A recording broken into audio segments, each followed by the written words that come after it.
Yo, can you hear me? Yeah, I can hear you now. Nice. Can you hear me?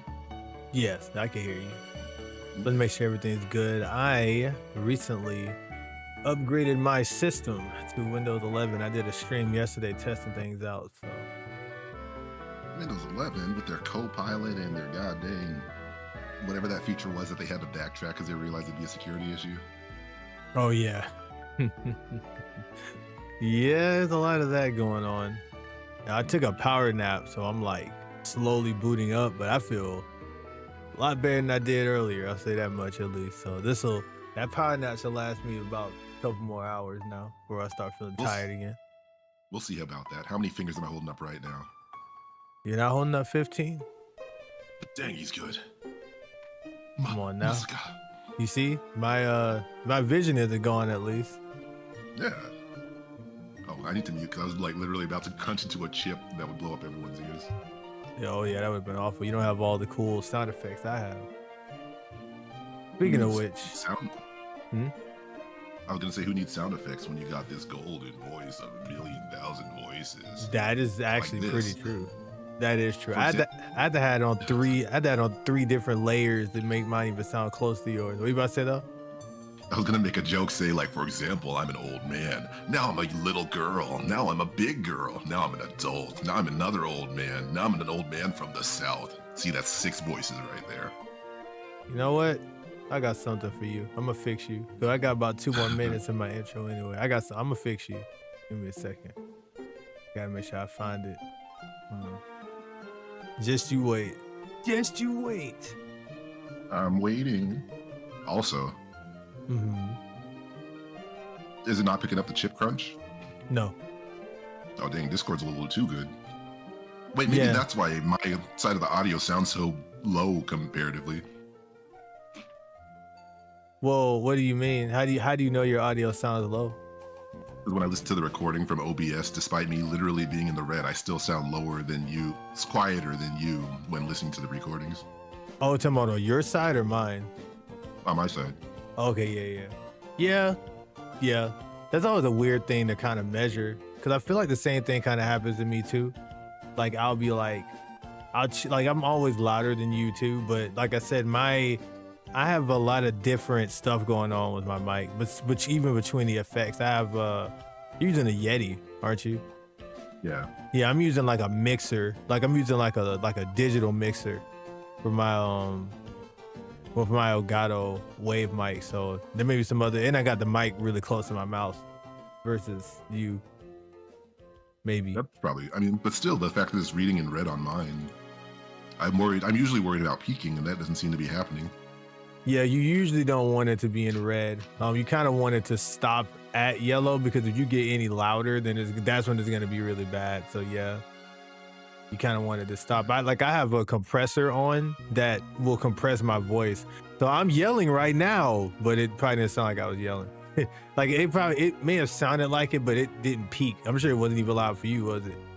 That was fine. I mean, Yeah. like I could tell that you were yelling, but obviously it didn't like blow out my microphone, my microphone. Exactly. And I was yelling pretty loud just now. As a matter of fact, if it gets too loud, it actually just cut my whole voice out. Which can get annoying, so I had to tweak that because at first it was cutting me out too well. So yeah, there's all kind of little fancy. Oh, the timer's done. So Hey. that's how I talk to my doctor. That's how you talk to him. You should talk to him a lot nicer. I mean, he had it coming. He knew what he did. Dang.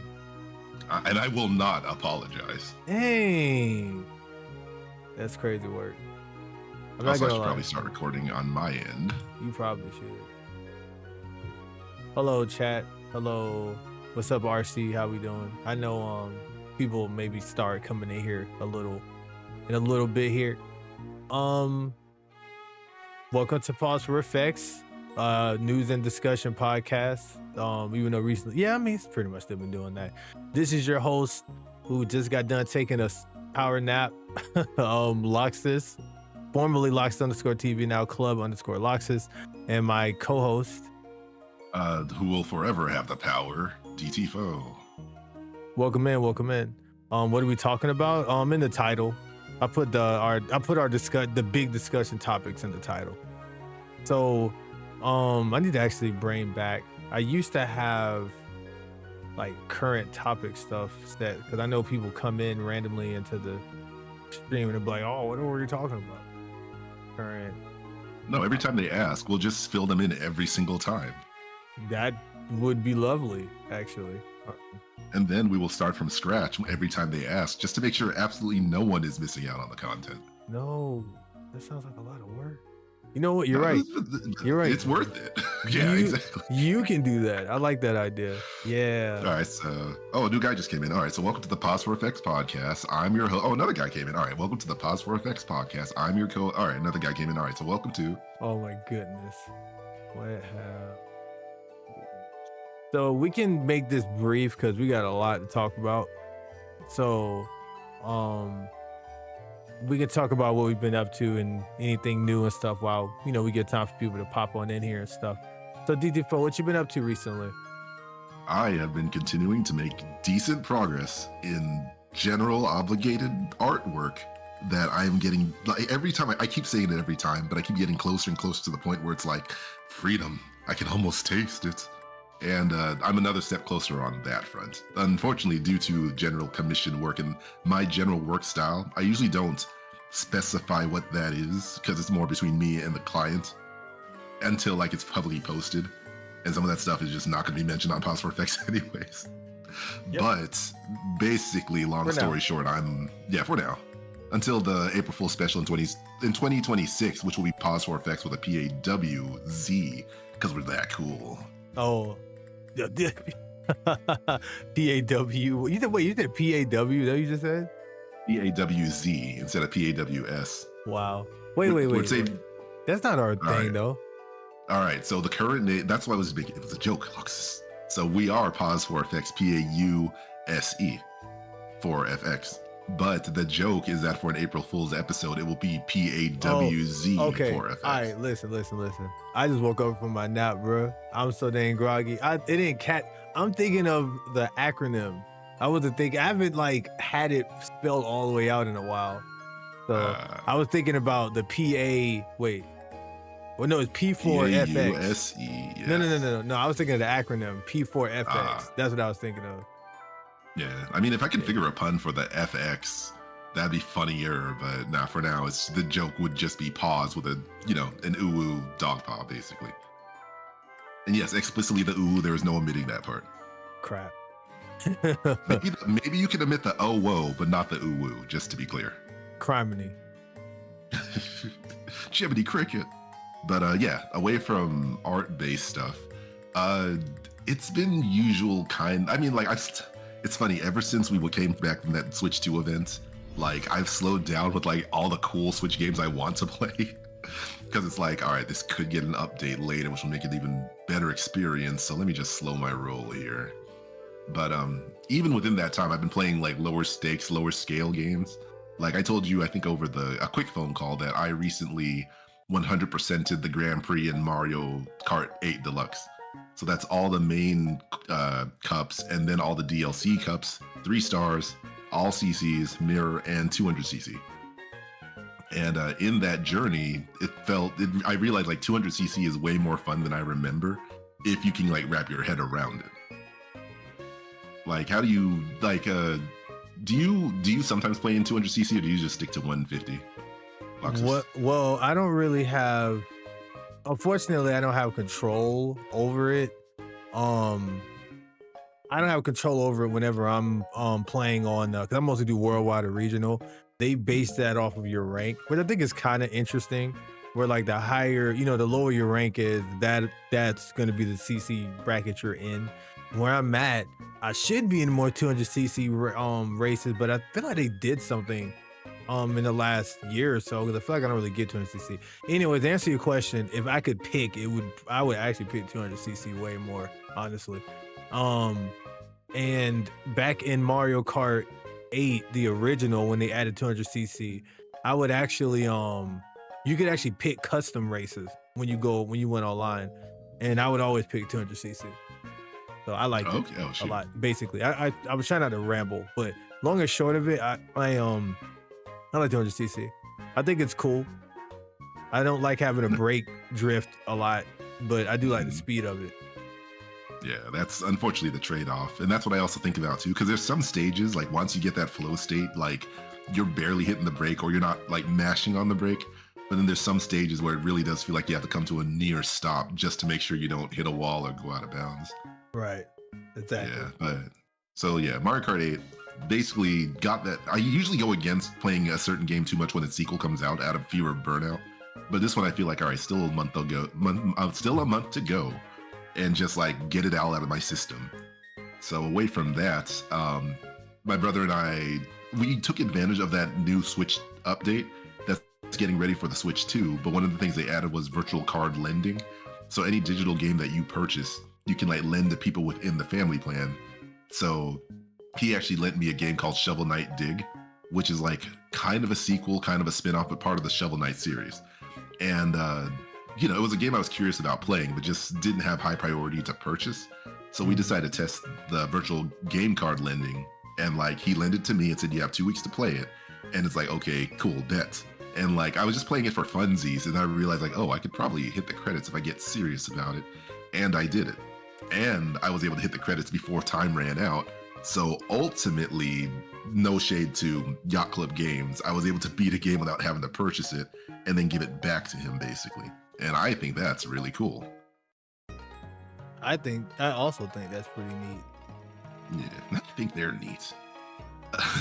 But ultimately, though, you know, if you love the original Shovel Knight game and then like it's, you know, side games within that game, I think you'll enjoy Shovel Knight Dig. Although it's less of a platformer and more, it's like, imagine Shovel Knight meets Downwell, that other indie game where you're like playing as that like white main character who's like dropping down literally a black well and like he's shooting guns out of his shoes and stuff. But different from that, you're Shovel Knight, who you're literally just digging down to make your way down. It has a very roguelike element.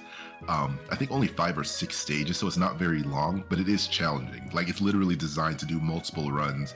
And because of the roguelike element, you don't quite know what you're gonna get. You'll have some idea, but like, you know, it's the kind of thing where beggars can't be choosers. And if you just kind of get KO'd on one hit, that's just kind of it. Other times it's a very good run where you might actually make it to the bottom and beat the final boss. So very fun game. I might actually go back and buy it later.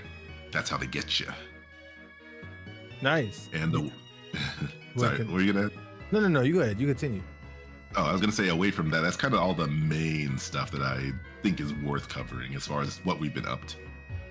Okay.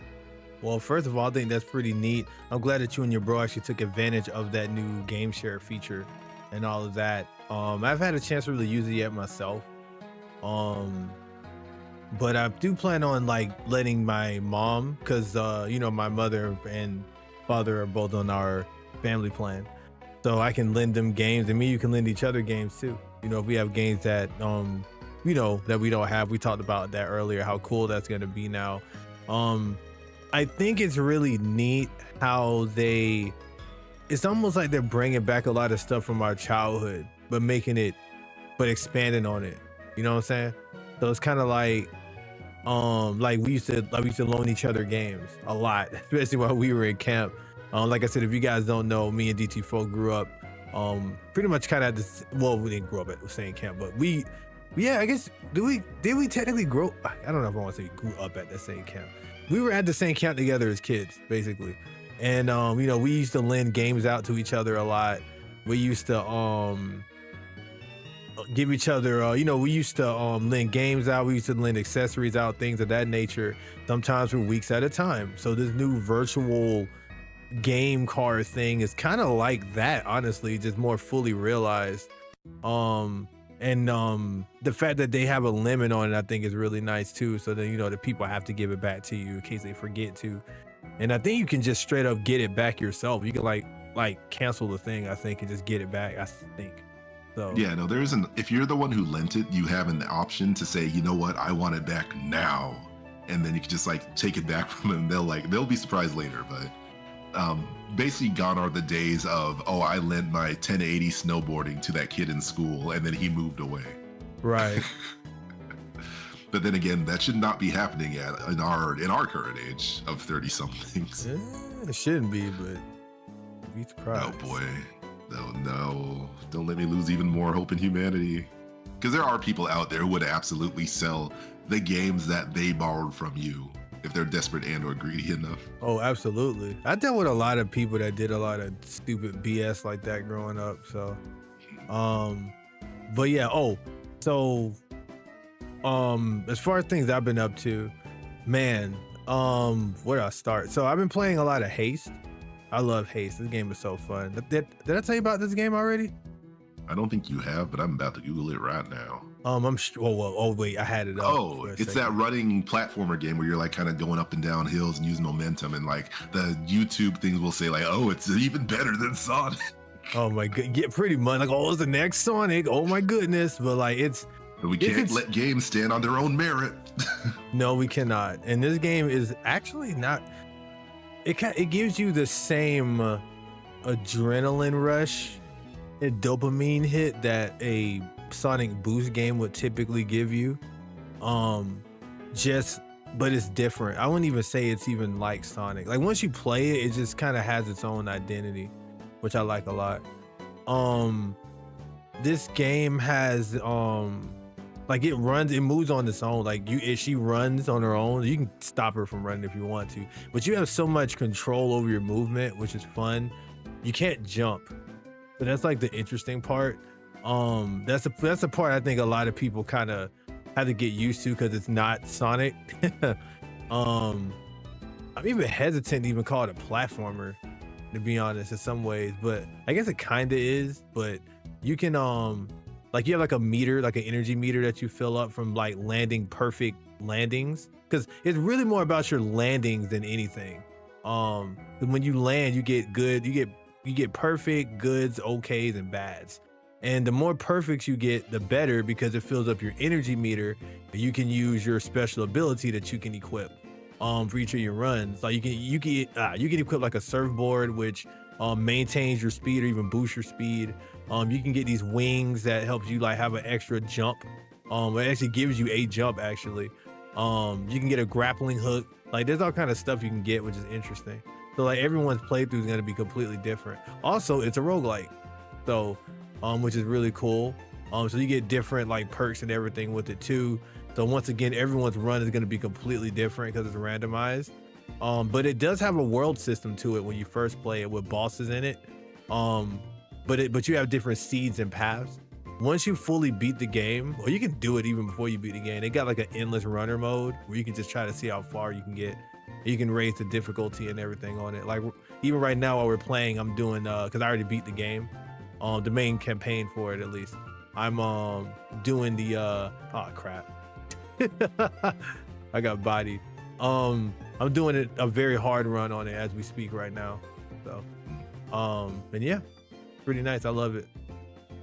Yeah, looking at some of the gameplay, you know, it's funny that, well, of course it has like its own animated intro, like all these indies are doing. Yeah. Which on one hand I respect. On the other hand, it's kind of rough because it's like, you know, oh, I want this to be a show, or I want the actual game to represent this, but like, it's a whole other conversation. I'm kind of admittedly tired of 2D animated intros for games that really don't look like that, but that's a whole other thing.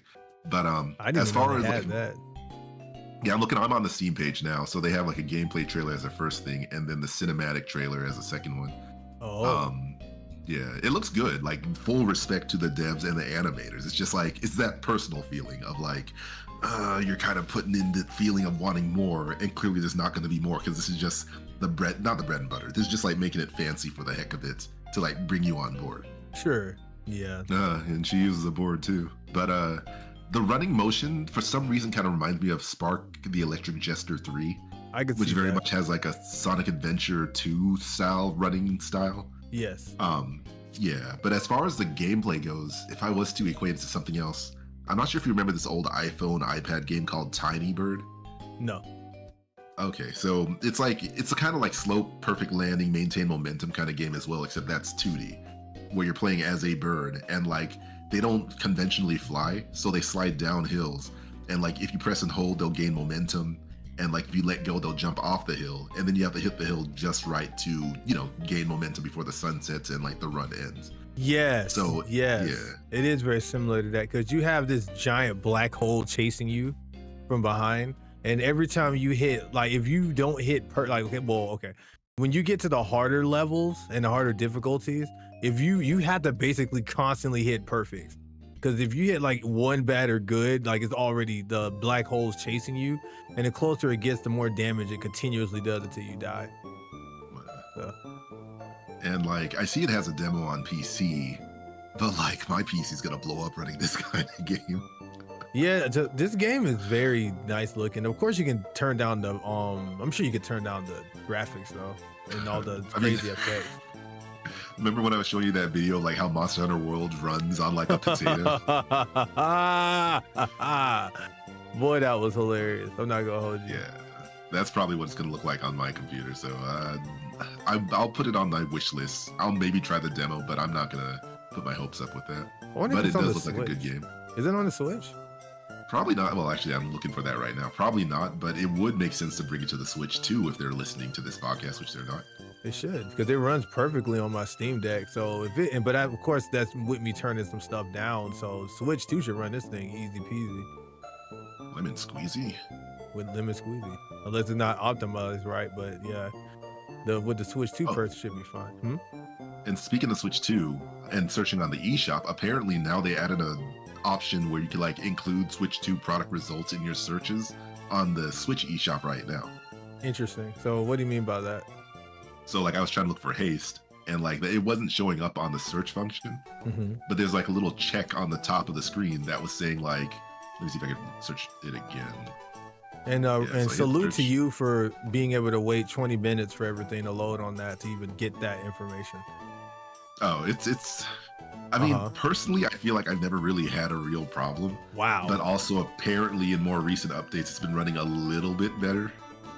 Since like the 20.0 update, it seems like it's running better. So, you know, it didn't take that. I mean, obviously I was able to load it as we were talking, but basically, yeah. So if you were to use the search function, then on the top of the screen, it lets you know how many search results there are based on what you find. But it also has a little checkbox that says like, you can toggle that says include Switch 2 product results.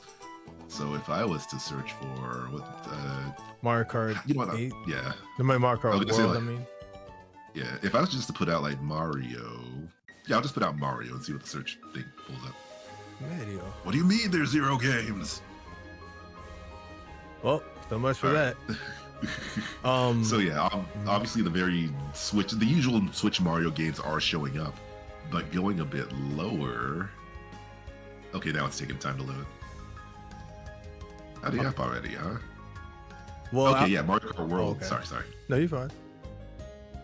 All right, so Mario Kart World finally showed up, but it does say not supported. Gotcha. Okay. Oh, continuing on, because I didn't want to stay on this too long. I was gonna say that 10% chance of. Sorry, I was reading a burger guy. All right, video gaming while you're podcasting. I was gonna say that so I actually picked up these cool controllers that you can use on the Switch and also you can use them on the Switch and also on the computer. They're like, I don't know, did I send you pictures of them? Like, they're basically, it looks like a GameCube controller, right? Like, it has the ergonomics of a Pro controller, of a modern like gaming controller, but it has like the actual GameCube buttons on them, button layout on it. And there's one that has this, again, shaped like a modern Pro controller, but it has the button layout of the 64 controller. So essentially you can play the GameCube games with the button layout of a GameCube, which people love. But if you enjoy the ergonomics of a modern Pro controller, you can have that too. It's very nice, actually, very, very nice. And unlike a lot of other third-party controllers that try to replicate that, it actually does it extremely well. Like, it actually has like analog triggers.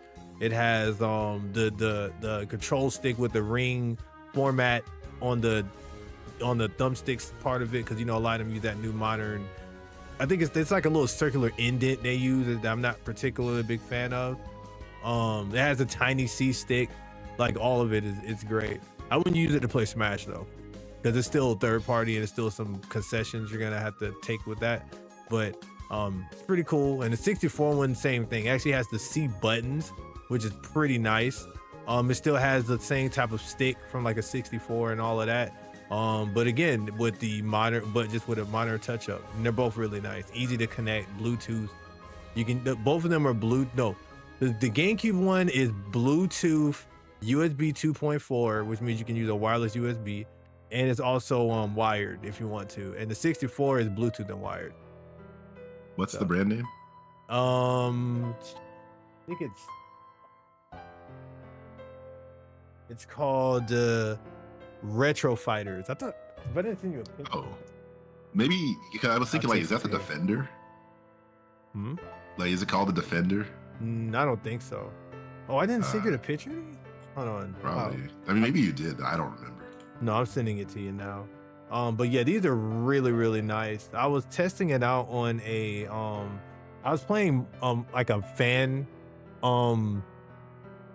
modification of Mario Sunshine called Super Mario Eclipse, which is really dope, by the way. They bumped the game up to 60 FPS. It's widescreen. They actually made it like Mario 64 format where you can collect, I think, like 120 stars. Not stars. You can collect like 120 or 70 shine sprites or something like that. You can just beat the game. You don't have to like wait until you get to the 7th world. I mean, you know, where you have to fight Shadow Mario to beat it. Wait, no. That I'm thinking of Mario Sunburn. Sorry. Mario Eclipse, you do have to play the regular way. But what they did was they kind of did an Odyssey-esque thing where once you get a shine sprite, you won't get kicked out the level. You can actually, like I beat, so for instance, on the Bianca Hills, that first stage, I got the shine sprite after beating that little boss thing at the beginning of the bridge. And then I was still there. Like, wait, I'm still here? So I got to fight Petey Piranha and I was still there. And I got to run around and get the red coins too. I think you can do about maybe 2 or 3 shine sprites before it kicks you out though. But you don't get kicked out the whole entire, you don't get kicked out back to the hub world. You just get, you know, you just go back to the screen where you can select which shine sprites you want. So it makes, long and short of it, it makes collecting things way faster, which is really cool. There is some other quality of life things. Like now you have the long jump from 64 now in Sunshine, which is a huge godsend, man. It's great. And when you're just Mario without FLUDD, you have a water balloon you could throw now. It's just little stuff like that they added, which is cool. And they added, I think like 120, no, they added 100 something plus. I don't remember. No, I don't think it's 100. I might be over exaggerating. I'm tired still. Okay. They added a crap load of new shine sprites, basically. So they have whole new stages, whole new shine sprite stuff to collect and everything. They got so much on there. And there's still things I haven't discovered yet. So yeah, big, massive. It was great. I feel like I've seen the name Super Mario Eclipse like floating around, but I haven't looked too much into it only because like the start, there's no way I'm running it. I'm going to be able to run an emulator on my PC at the moment. So like, it's like anything I'm not capable of is just kind of sitting in the back of my mind of like, yeah, I'll worry about that later. Dang. Like, even I saw some YouTubers run, what was that one game? They ran Super Mario 64 multiplayer where like you could have friends in like all in the same room playing Mario 64 together. And I was like, oh, that'd be pretty dope. That'd be pretty cool one day. But again, it would still require a strong enough PC. But like, yeah, I've had a lot of ideas of like, man, that would be cool to play with Loxus and other people. But it again needs setup and so on and so forth. Yeah, I really hope you can get that together sometime, man. Because I think it'd be really, well, I hope you can get, you know, a decent enough computer to experience a lot of that cool stuff.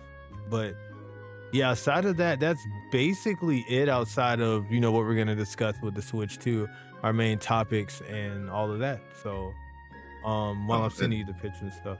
What's up? Well, yeah, I'm on the whatchamacallit fighters, retro fighters. So I see like one of the big ones is the Battler GC Pro. That one has like the GameCube in like setup, but like in a pro controller, you know, modern thing. Yes. There's a duelist. Yes. Yeah, I think that's the one I have, is the pro one. Okay, yeah, I think that what you have is the Battler GC then. Yes, it is the Battler GC. Yep. Wait, let me see the price then.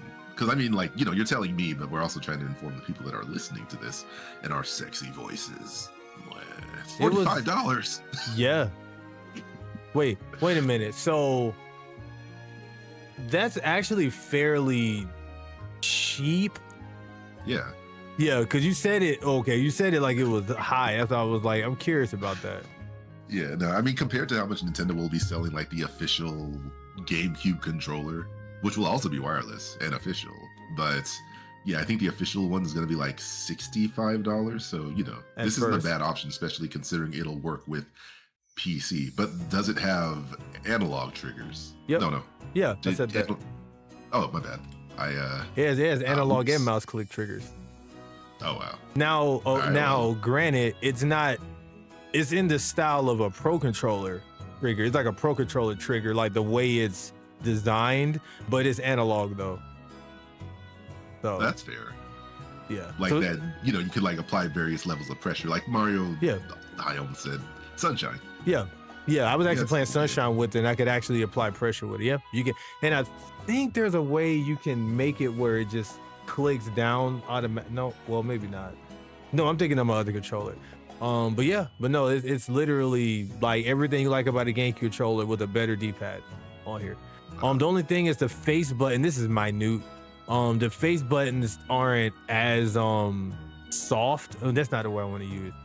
You can press down on it feels like it's a lot more shallow, like the pressing of it, I guess. Like there's less travel time. That's what I'm thinking of. So like you don't have that deep travel time that you have when you press a button on a GameCube controller. But that makes sense. I don't know if that's making any sense.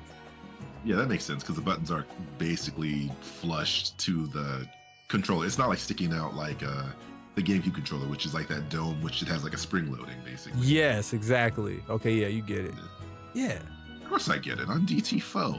Who do you think I am? You don't want to know the answer to that question. You know what? Fair enough. You little. So, as far as topics go, I guess let's see. So on the docket, I have the pre-orders, I have the pricing, I have the what else we got? Pre-orders, pricing, and what was the last thing I put in the title? Game wish list, basically, which I think what we talked about on the phone prior to the podcast. So I guess we could talk about like our experiences with the pre-orders. So DT4, how was your experience trying to pre-order Switch 2, man? What was that like for you? You would know. You were on the phone with me. Wait a minute. We're doing the show. Did we already talk about that? No, I don't think we've had a No. podcast since then, have we? No, we didn't talk about it on the podcast, but the joke was like, what do I need to talk about? You experienced it on the phone with me. I was there with you on the phone. No. Yo, you were on the phone when I got mine, not yours.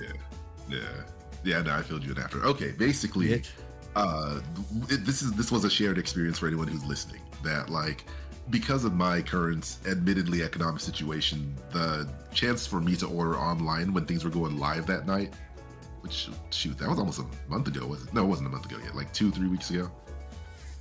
I think it was the 24th. I think is when it happened. But basically, I wasn't in the position to pre-order online, so I had to like sit like at my window looking outside like Squidward was while SpongeBob and Patrick were running out having fun. Well, they were panicking because the websites were dying. But yeah, basically I did the whole rigmarole still to like see like I wonder if I can get in line on these websites to have the option to pre-order my stuff. While I was like messaging Loxus and other friends and other family about their pre-orders as well. And while it did take a while, Target, just died at midnight. GameStop wasn't going to do anything till like the next day. Best Buy decided to wait till almost 1 a.m. Eastern Standard Time. And Walmart, I think, was the MVP of it all, even though there was still the whole line thing to go through. Like, it was an experience. But had I had the chance to order that night, I would have gotten a Switch 2 that night. But unfortunately, because I didn't, I had to go to GameStop the next day to at least have the ability to put down for a $50 pre-order. And that one really wasn't that bad. It wasn't that hard. But because of this whole situation where we didn't know how popular these systems were going to be, I wound up going like 4 hours earlier than the store opened. So I wound up going like, I want to say 8 a.m. And unfortunately, our GameStop, or was it 7 a.m.? I think it was 7. But our GameStop didn't open till like 11 a.m., which was weird compared to other GameStops which opened at 10. And I was like only the third or fourth person in line. But obviously, as time got closer and closer, the line got longer and longer. But even then, it didn't seem like the GameStop ran out of Switch 2 pre-orders. But I wasn't going to take that chance because between the tariff situation and how popular this console was, I would rather have given up those 4 hours up front just waiting outside versus having to like run around stores going, do you have a Switch 2 yet, sir? Ma'am, do you have a Switch 2 yet? So I locked it in, walked away proudly. It was easier and simpler than I feel like it had any right to be, but I'm not personally complaining. Like no nightmare stories or anything on my end for my journey, basically. But now, what about you, Loxus? Oh man, oh man. So for me, I kind of had it was a bit of a journey for me, only because I was pre-ordering for me and my brother Sonic Master. So we were because he sent me his money because he wasn't gonna be in his usual area. So he wanted to send me his so I could pick one up for him if I found one online. So basically, as I had a plan where I had 3 different monitors. One screen had Best Buy orders, another screen had Target, another one had Walmart, and I had like the bundle and the Switch 2 by itself with Mario Kart on the side too for each one. So I was actually watching the Game Explain. They actually had a pre-stream before the pre-orders launched. People could kind of hang out and talk. There was a lot of anxiety, honestly. Like, it was a lot of anxiety building up to that point, more than you think it would be. So it was kind of comforting for a lot of people, just to kind of be able to sit and talk with each other and amidst it and everything. So once 12 o'clock hit, I think I was talking on the phone with you, I think, during that time. It hit, and then I found one. The first one I was able to claim was the bundleless one, because I went straight for that first. And I was pretty happy about that. Then I went to Walmart, but then I couldn't get the game. The game kept selling out. So I went to Walmart, and I was able to get it from Walmart. So I got the Switch 2 by itself from Target, and then the game by itself from Walmart. Now, you know what? I secured one for myself. Let me see if I can get one for Sonic Master. Went on and immediately got the bundle one. So that was pretty crazy. I could have went for the bundle one to begin with then. But yeah, so I basically secured 2 Switch 2s. I was pretty happy about that. So the next day I woke up and Sonic Master was frantic because he was watching a lot of streams and videos about people's orders getting canceled immediately from Target. Like, people, like, they even took the money out of people's account, sent the receipts and everything, and it was, oh yeah, your order was canceled due to technical issues and whatnot, which is really, really cruddy. That jump was so trash. But I feel sorry for those people, like, seriously. Like, that really sucks, man. But fortunately I was not one of those people. I didn't get that notification, thank goodness, so I didn't have to be sad. And yeah, we kept it moving after that. Of course, I called DT4 later that day, because he was able to get his. But you know what? After he got his, because he was telling me that, like, I think you were telling me, like, your GameStop had plenty left, I think, even, like, despite like, basically it wasn't as bad as you thought it was going to be as far as how many people was going to be up there. And I mean, it was sold out. And then I think I was looking at, once again, Game Explain had a thing out, and they were talking, they were asking people who were, like, how was their experience getting the pre-orders, like all the stuff like that. Where did you end up ultimately getting it from? Things like that. And then people were saying, like, people ended up saying, like, I got mine from GameStop. A bunch of people saying they got theirs from GameStop. And then I was around maybe like 1 or 2 o'clock. I saw that somebody got theirs at like 1 or 2. They just walked in and got it. And I'm just like, what? I was like, wait a minute. And I thought I was on the phone with DT4 actually, or texting them, I think one of the two. And I was like, I'm very, very, very concerned about Target canceling these orders, man. I don't trust it. So I was like, maybe if I get lucky after I get my haircut today, I'll pre-order it at a local GameStop not too far from where I live, and just see. It wouldn't hurt to see if they have it. Maybe just drop $50, and if it works, then I'll then I'll just cancel my order on Target and just get it from there.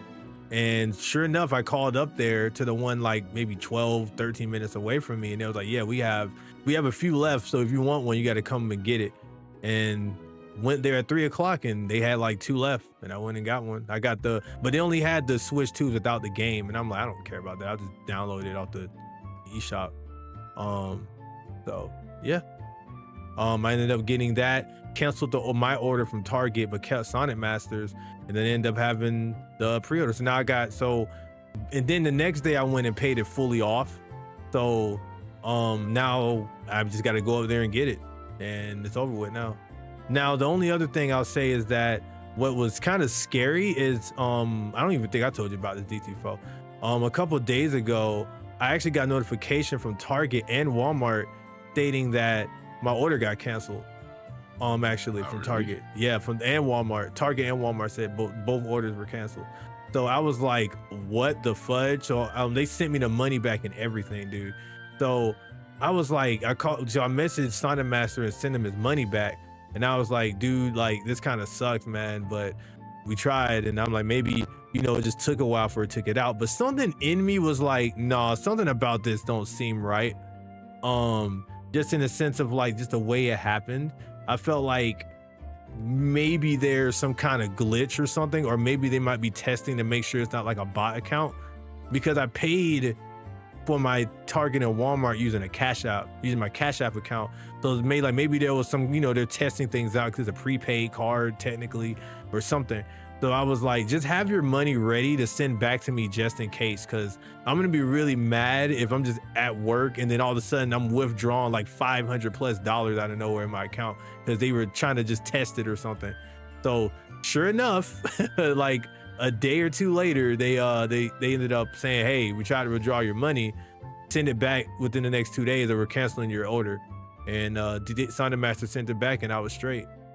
But the biggest thing that tipped me off to it not really being canceled is they didn't send an email notification at all to me. So they just took the money, they just sent it back to my account. And I wouldn't have even known that they did that, actually. I wouldn't have even known that they did that if I didn't have my Cash App set up where I get a text message, email, and a notification from the app whenever any transactions happen.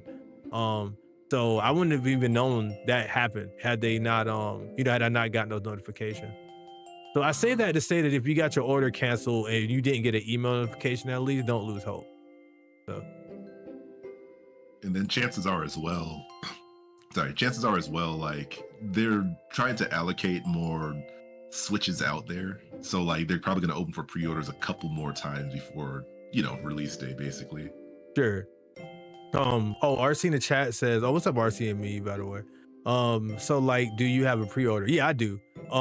You probably came in towards the end of what I was saying.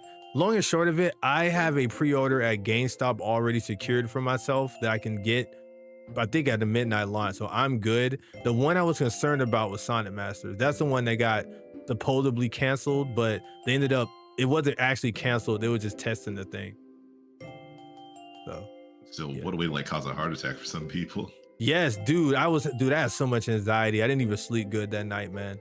Because I think, I guess I was talking to some of my friends and they figured I wouldn't be so upset because, it's not mine. I'm like, no, because I Thunder Master was so happy and I wanted to get that for him. I wanted to secure that for him. You know what I'm saying? Like, because he trusted me to be able to do that. And, then I was having, I was feeling, I guess, what is survival's guilt, I guess, or whatever.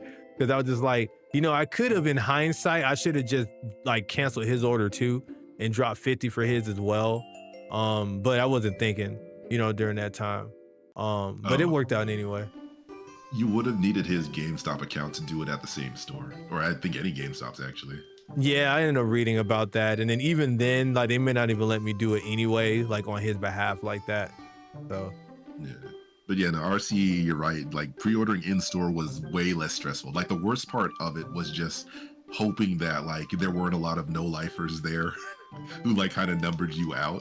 But away from that, it was literally chill, walk in. It was they even gave you a little sheet of paper to check off all the games and accessories you wanted. They made it that simple.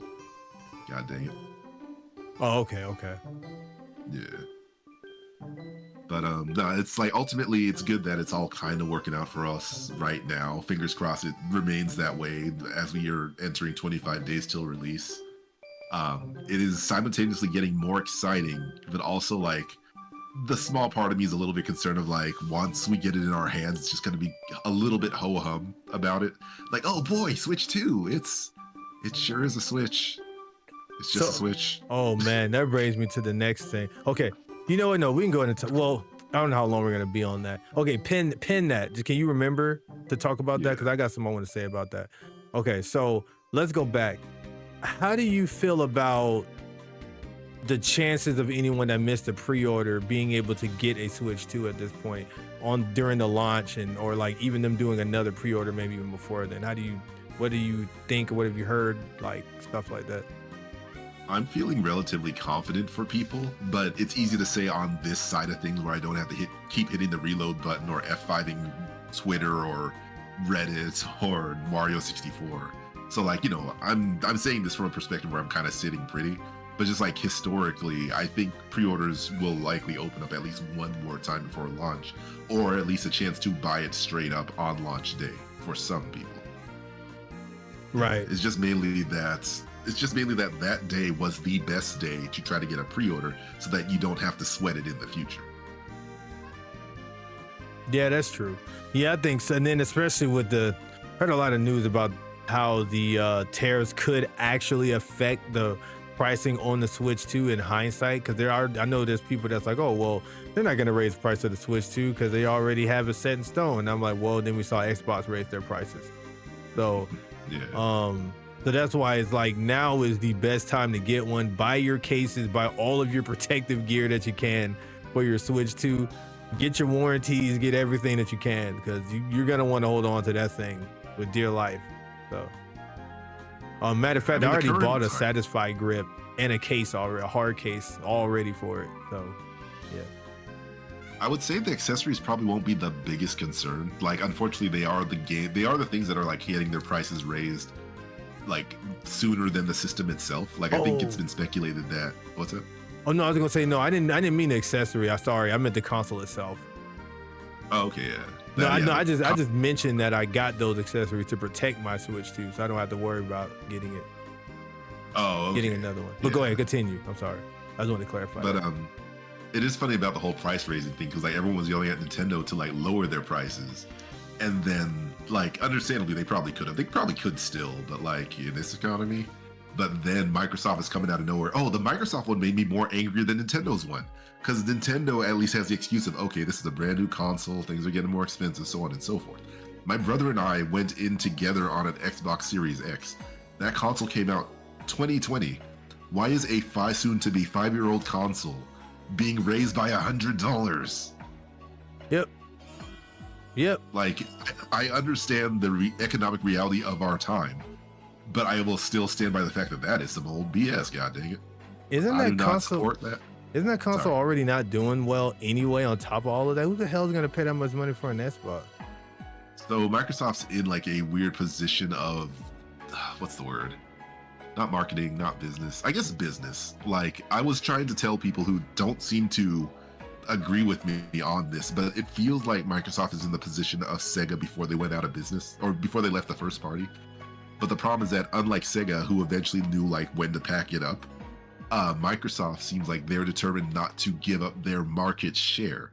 So it feels like they've effectively become second or third party, but they don't want to admit that, and they don't want to give up that seat to anyone else, basically. Sure. That makes sense.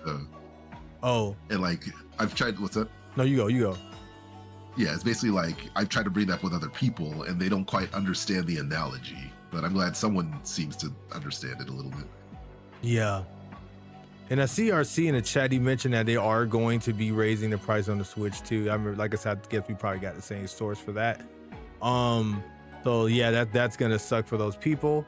Not me though, no I'm kidding. But yeah, it's gonna suck. And then it'd be funny, yeah, everyone who bought a Switch is gonna they're just gonna pull $100 more out of your account, the same account you bought it from, out of nowhere. That'd be crazy. But no, okay, yeah, but I guess in response to when I said who's gonna buy a Series X, yes, you did buy one, RC, but I feel like you're kind of I won't say an exception to a rule. You're a little different because how can I put it? Like, you're not one of those, I'm trying to see how to word this.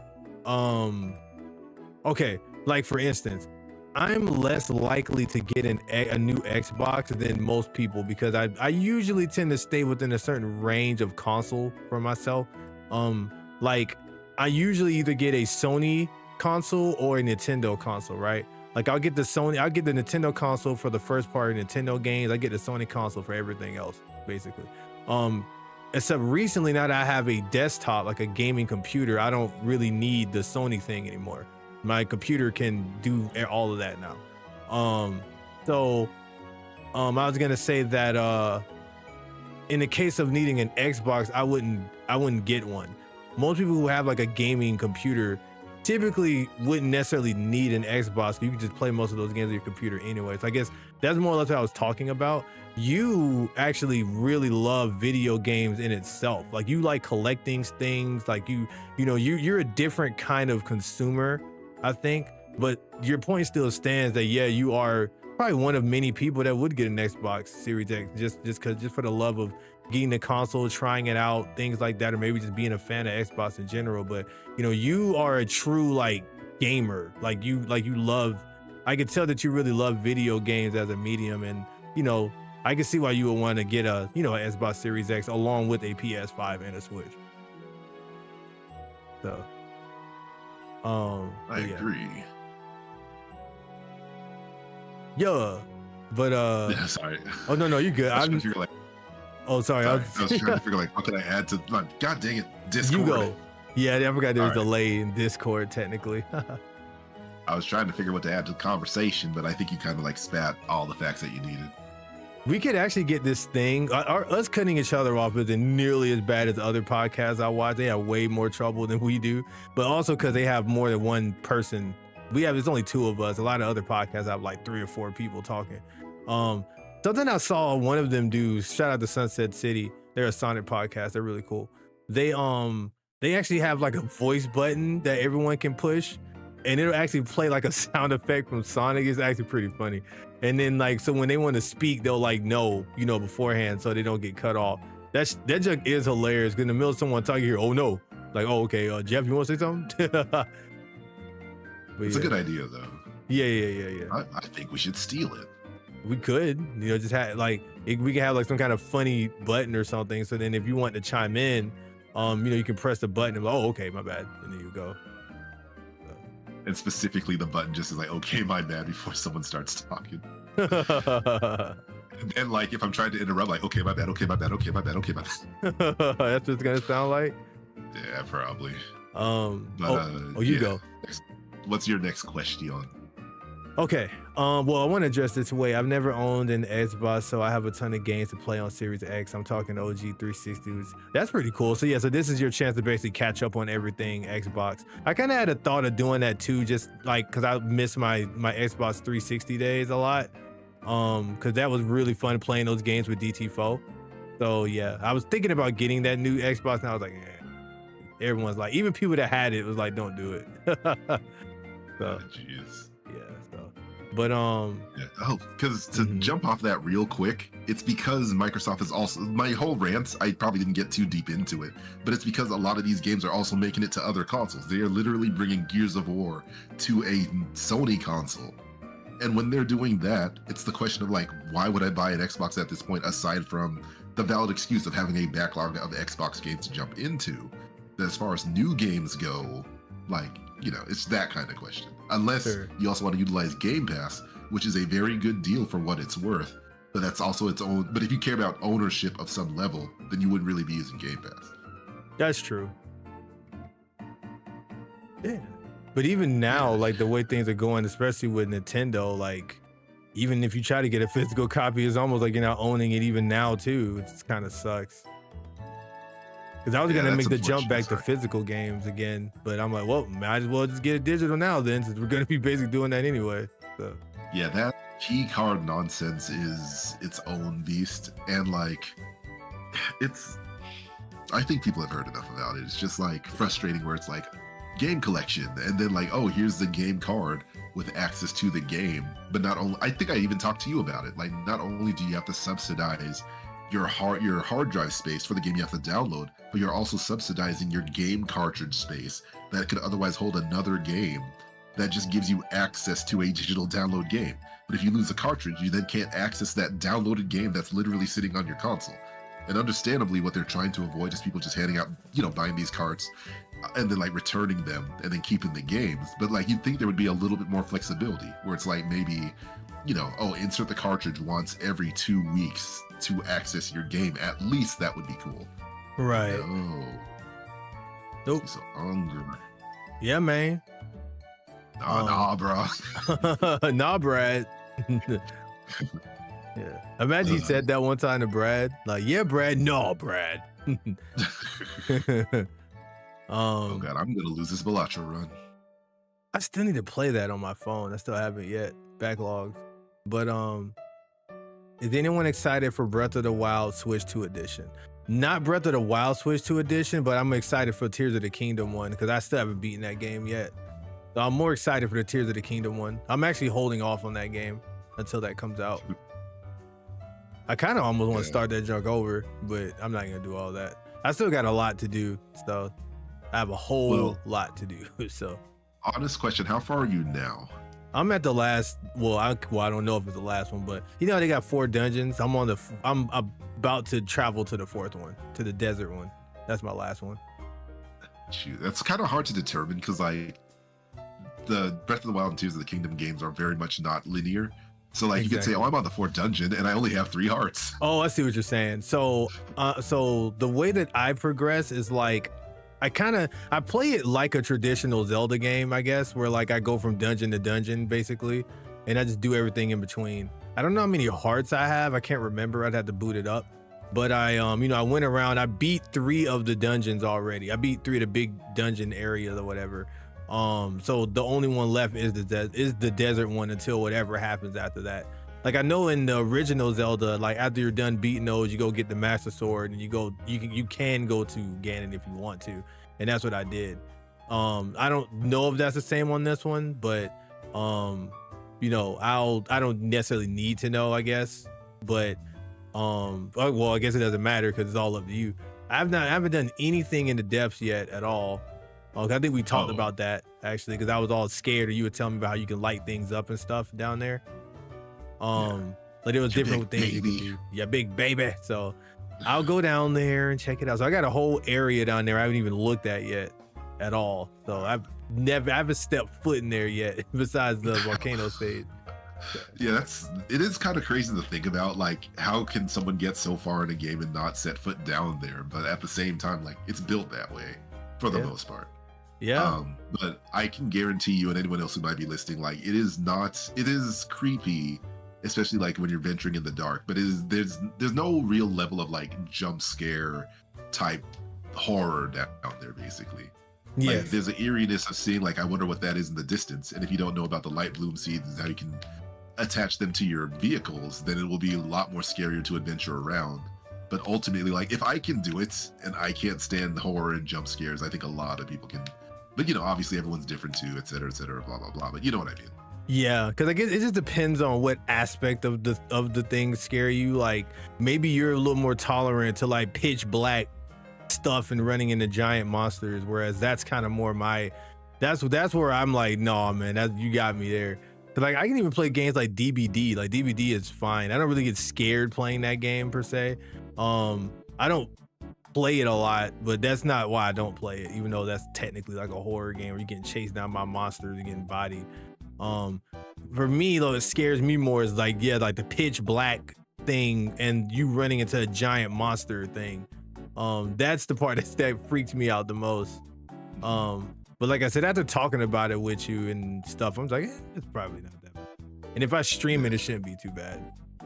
I mean, shoot, you were playing, I don't know how far you got past Doki Doki Literature Club, but like you were playing that for a little bit. Shut up. Well, I mean, since your question is like, how far did you get? Like, did you get to like the part Doki Doki Literature Club? I got to the part where things were starting to get really dark. I'll say it was starting to get really, really dark. Like in the sense of like, not literally, but figuratively. Like, I was like, oh, these people actually have some trauma and some stuff going on. What the heck? Like I wasn't expecting to get like that. So I don't know if that's what you're talking about, but it stopped being so happy-go-lucky, and I was shocked. I was like, oh, this is deep. Yeah, the turn for that game is like, if I can say, did you get to the moment, and do you know what, without spoiling anything, do you know what the moment is? No. Well, I don't know. Okay. Maybe I've been to the moment and don't know. That's the problem. But I think it's just safe not to mention it probably then. Yeah, but like, because it is definitely an experience. It's a game I will never play myself, but it is worth like seeing someone else go through it a little bit, or at least I hit in the comment section, hearing someone else go through it. Like, it is at least worth that experience because it is a fascinating game, and like it definitely does, you know, approach the genre. But I'm getting too far off track just mentioning that with Doki Doki Literature. Okie dokie. But yes, let me see, Nick. Oh, SCD Pro said, I used to own all the consoles until Xbox betrayed me. Then I saw the prices of each console. Now only have PS5 Pro and PC right now. That makes sense. Yeah, I feel like, excuse me, it's like one or the other for people these days. And now with PC handhelds, you know, you can have that if you don't want to commit to a giant PC, or you don't want to pay all that money for like if you don't want to pay all that money just to play computer games or PC games, you can just get a PC handheld so you can have a console-like experience. Xbox Game Pass is a insanely good deal. Yeah, I really love Xbox Game Pass on my being able to access that stuff on my PC. I think is cool. But yeah, so that's the topic about the pre-order. Do you have anything else you want to say in regards to? Wait, there's something I told you to pin. Oh yeah, about how the Switch 2, like whether or not the excitement's gonna pan out once we actually get it in our hands. Yeah, I think me and RC was actually talking about that last stream. Because I mentioned like it's weird, but like the excitement for Mario Kart World and Donkey Kong and the Switch 2 is starting to kind of dwindle for me now. Not like I'm like not excited anymore, but that whole like I gotta have it in my hands right now, like it's dying. Where it's just like, and when it comes out, it comes out. It's kind of where I'm at now with it. Like I'm still like excited and ready to play it, but I'm not like dying for it anymore like I was before. And I don't think it's necessarily because of burnout, because I'm hearing it so much. I don't really think it's that. I think it's just the reality that it's close but far enough away where it's like, I can focus on some other stuff right now. And I guess it doesn't help for me because I've been upgrading my PC a lot. Like I told you, I upgraded my CPU, upgraded my graphics card recently. So I'm kind of like in a high of like being like, it's almost like I got an upgraded console at home. Basically, like I got because apparently my PC now is more powerful than the PS5 Pro by a decent margin now. So it's like, I'm just exciting playing some of these games I couldn't play before without compromises. And I can just play them smoothly and stream them, like Marvel Rivals and other stuff. So I think that's a part of it. Because I got like another shiny new thing. But yeah. You heard it here first, folks. Loxus will be streaming Cyberpunk 2077 on the release date of the Switch. Whoa! Now everybody calm down, okay? I never said that. God dang it. Right, yes. I'm your PR person. I'm saying for you. You mother Pfeiffer. But you're fired. But yes, but what about you? After that, he will be playing Final Fantasy 14, the hit game we could play up to level 50 for free. Actually, I've been thinking about playing that game again. Did you know I actually played that game? Like, seriously? I had no clue. I've never told you about me playing Final Fantasy 14, really? You probably mentioned it, but I honestly don't remember. Yeah, I got to level like 60 plus. I think I'm near 70. Like, because the level cap used to be 60, and then I haven't, I'm on and off, but I played Final Fantasy 14 a lot. I actually really like that game. I've actually been considering playing it again, actually. But yeah, if not for the fear of the time sink, I think I would also try jumping in. But like every time I think MMO is like, but do I have that kind of time, or should I devote that kind of time? And you do have to pay a subscription every month for it. So yeah, but after a certain level, right? No, you have to pay period to play it. $15 a month, unless it went up. 15. Of course, it's gonna go up. And then you'll blow up. But like, I mean, you know, as per any MMO, like if it's a game you're invested in, it's worth the cost and the price of entry, so on and so forth. But like, man, that $15 could get me like Rift of the Necro Dancer right now, or Pizza Tower, or Anton Blast. I actually have Rift of the Necro Dancer. Is that talking about that new Dancer game? I have that on my PC. Yeah, I keep hearing good things about it. It's just more like another. It's if the Switch 2 wasn't coming so soon, I probably would be picking up a lot of other games. But right now, it's like everything's going into that one pot. Oh yeah, true. Because you're still trying to actually pay it off. That makes sense. Yeah. So how is you? I wanted to ask you though. We can get sidetracked. How's your excitement about the Switch 2 right now? Like, did yours lower too? And if so, why do you think that is? It's up and down, but like I think the excitement is mainly holding for one Mario Kart World, obviously. But I think it's just like being able to go back into my backlog and hopefully some of these games will run faster or at least load quicker. Like some of it's just kind of pipe dreams right now. Like I would love for Lego City Undercover to get a Switch 2 upgrade where one looks better and two loads faster than taking 5 minutes to get back into the open world. Right. Because like it's a good game, but it just needs that little boost in order to like be a better experience. But like it's those kind of stuff that I'm more looking forward to, I think, than even like the rest of the Switch 2 lineup. Like obviously, you know, I'm gonna get Street Fighter 6 when I get it. I'm gonna get Donkey Kong when I get it. I am still excited for those games, but it really is just like think of the power, the possibilities. And then on top of Mario Kart and Kirby, Forgotten Lands, Zelda, like all that stuff. It's like how you're feeling with upgrading your PC, I guess. Yeah, I was gonna say that. Like, I keep forgetting your experience with this is gonna be different than mine because I think somebody made a good point. I think it was you actually. Yeah, you made this point in our Discord that like for some people the Switch 2 is their only kind of console to play a lot of these third-party games on. For me, I guess I'm not really sweating the Switch 2 as much because I'm just looking forward to playing, you know, the first-party game. So it's like, okay, another Mario Kart, you know, cool. Another new Donkey Kong, cool. Like it's just like it's cool. But like, you know, for you and other people, like this is your chance to play a lot of these third-party games you never had a chance to play. And other games you could play at better fidelities and stuff. So yeah, the excitement is gonna be a little bigger for you. Yeah, and like I'm definitely a portable gamer at heart. Like grew up in the car and on the plane with my Game Boy in hand. Right. Going, you know, our mom had to raise her by herself, like, you know, having that Game Boy and Game Boy Advance sitting on the couch while she's working in the office kind of thing. So it's like that's the lifestyle I grew up with. So that's part of what I'm also looking forward to is like, oh, the 1080p screen with like 120 frames per second, depending on the game. Obviously, not all of them, unfortunately.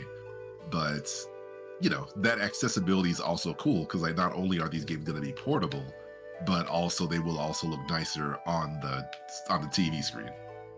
And then I know we were talking about, I think I was casting doubt on like how the upgrade will work on dock games, and I was able to read up a little bit more. So what Nintendo is saying is that it seems like as long as you got the monitor for it and the game allows it, you can run games at 120 frames per second, but it will be capped at a max of 60 frames per second for 4K games, if it even allows that much. Right.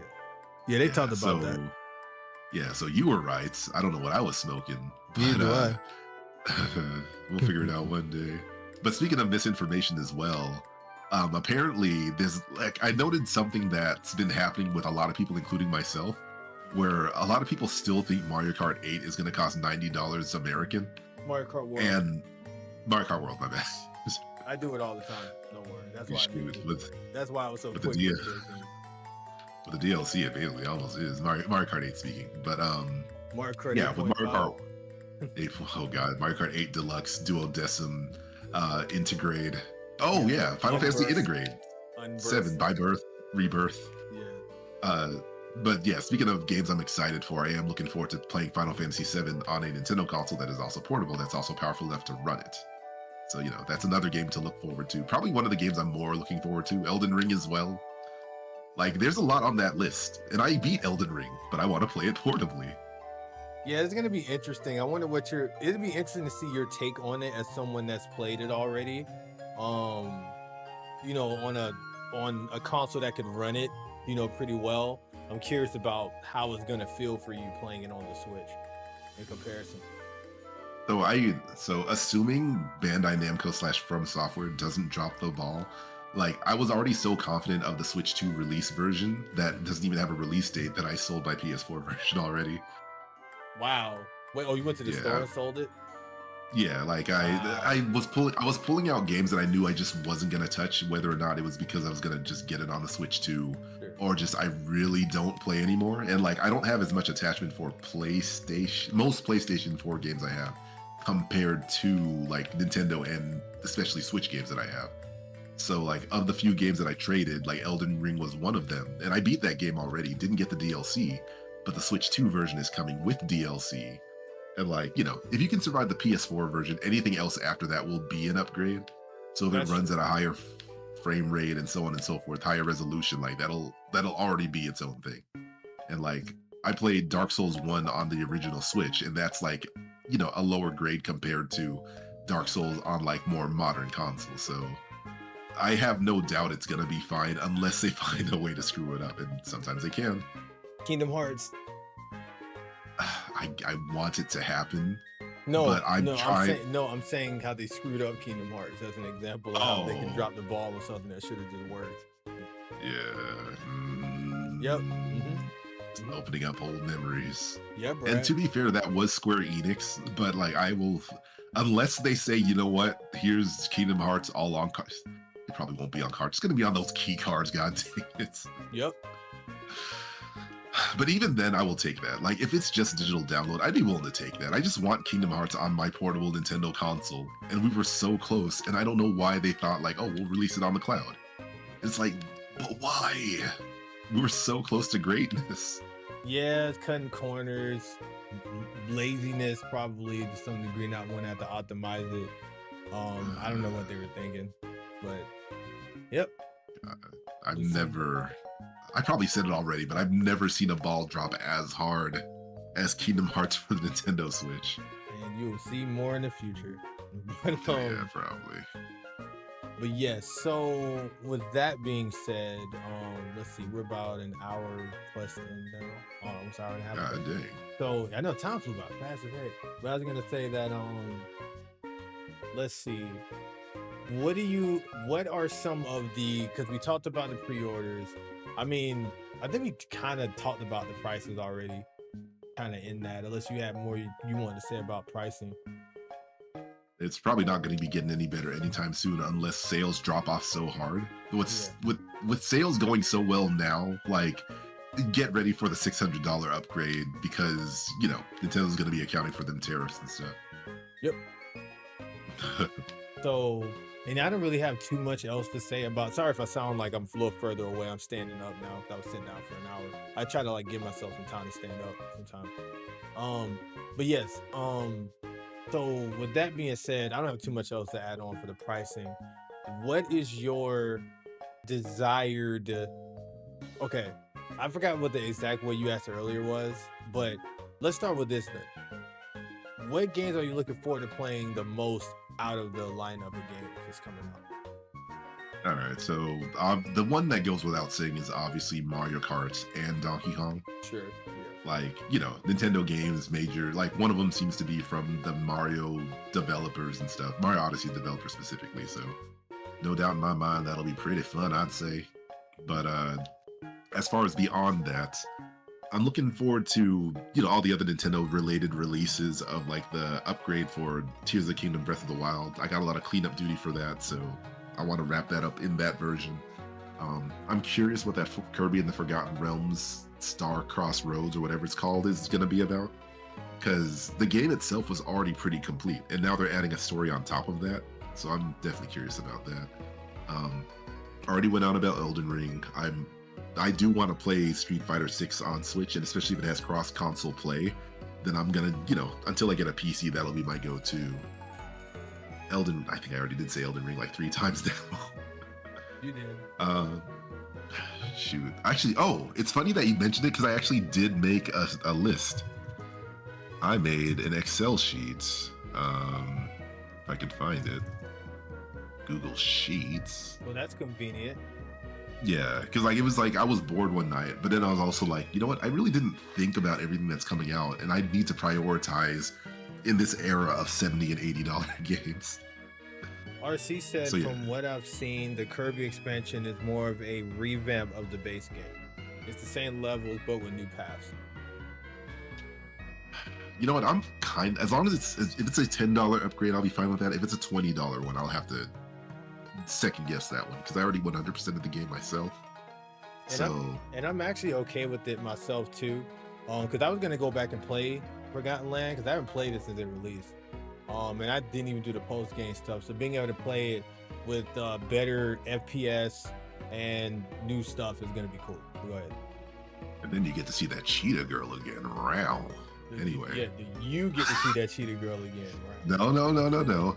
You get to see it. It's a bonus that I also get to see her, but I could tell how excited you were, especially in that What? 4K. What? Yeah. I didn't say anything though. You're not what you're not gonna do. All right, because they already try to clip me in here about being an undercover furry dude or something. So you're not gonna get me caught up with these people in there. Beating the allegations. Yeah, man. All right, fine. But yeah, on the list that I made, let me see. Yeah, so I separated my list into what's day one, what's high priority, what's mid priority, and what's low priority. So I'm not going to go through everything, but of the obvious high priority will be Mario Kart World, which will be bundled with the Switch 2 I'm going to get. And then I am legit, as much as I hate to admit it, I'm curious enough about the Nintendo Switch Welcome Tour. Because like what I got to play at that Switch 2 event we went to is like, it's clearly more than just like a tutorial thing. It should have been free. It should still be free, but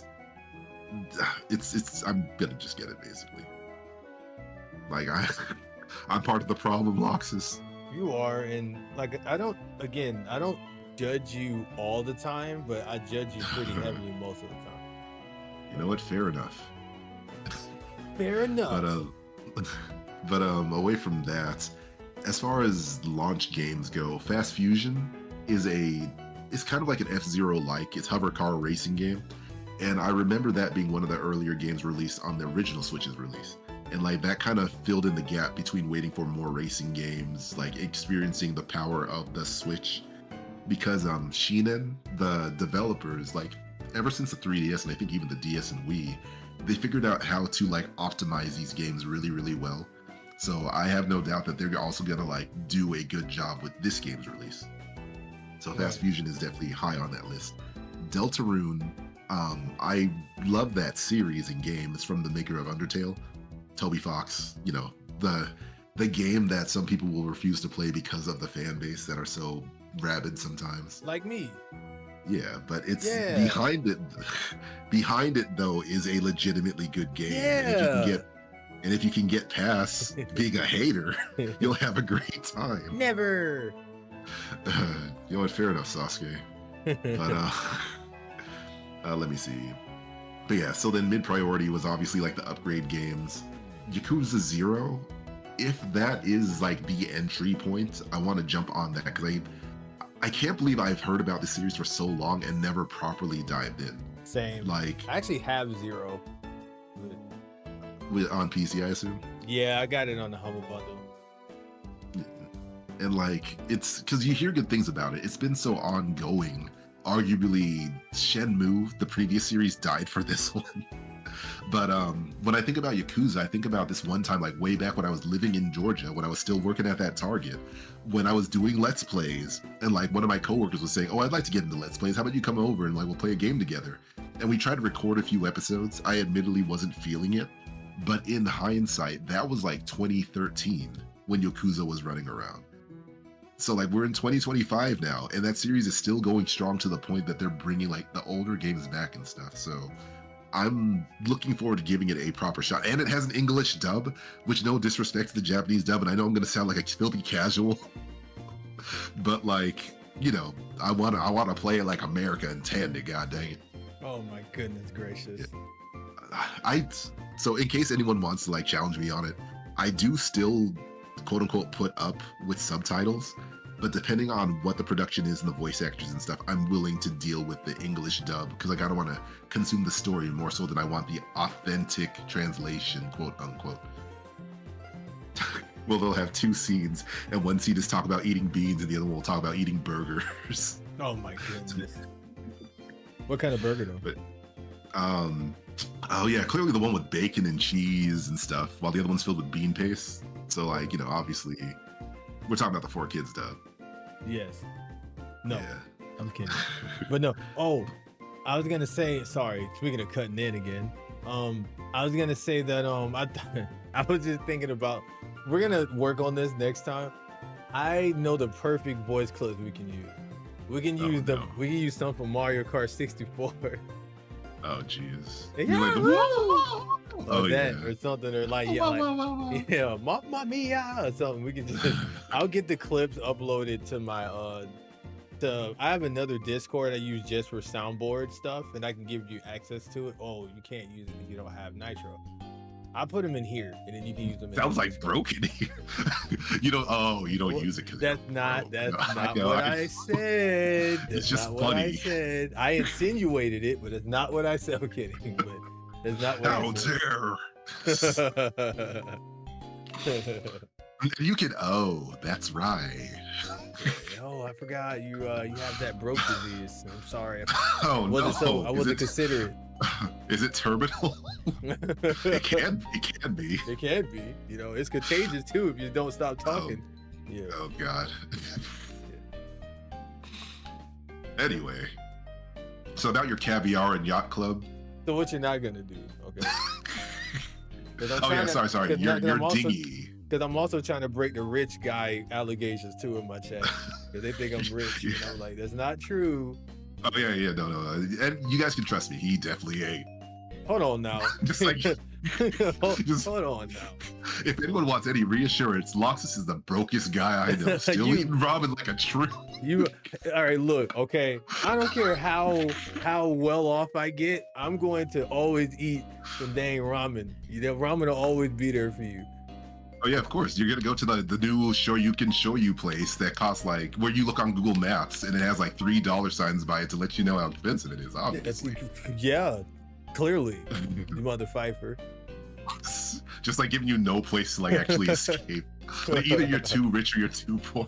It's like, hey, I mean, that's how it is. That when you stream and you're whatever, when it comes to content creation, you're never gonna win with your chat. It's like you can even try to go for the sympathy card, and they're still gonna find a way to cook you. Like there's just no way you can't win.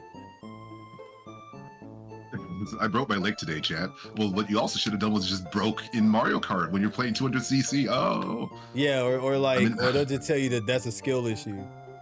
Oh no, not. Yeah. Yeah. Yeah. Of course, obviously, everyone knows chat usually isn't that great with jokes, depending. And that's a half joke. Sometimes my chat be having me pretty weak. I'm not gonna lie, they be making me laugh. But yeah. But it's I would say it's to scale. Like if it's a relatively in a respectful way, like small enough chat, I think everyone's on the same page. It's like when you get too big, not too big for your own good, obviously, but like once you start hitting the hundreds and thousands, everyone's just recycling jokes. Yeah, they can get pretty you got a lot of copy pastas and all that crap. Copy rice and all those other grains. And capybaras. The largest rodent in South America. That one. Yeah. Isn't there one of those in that's terrifying. Isn't there one of those in Animal Crossing? A capybara? There might be.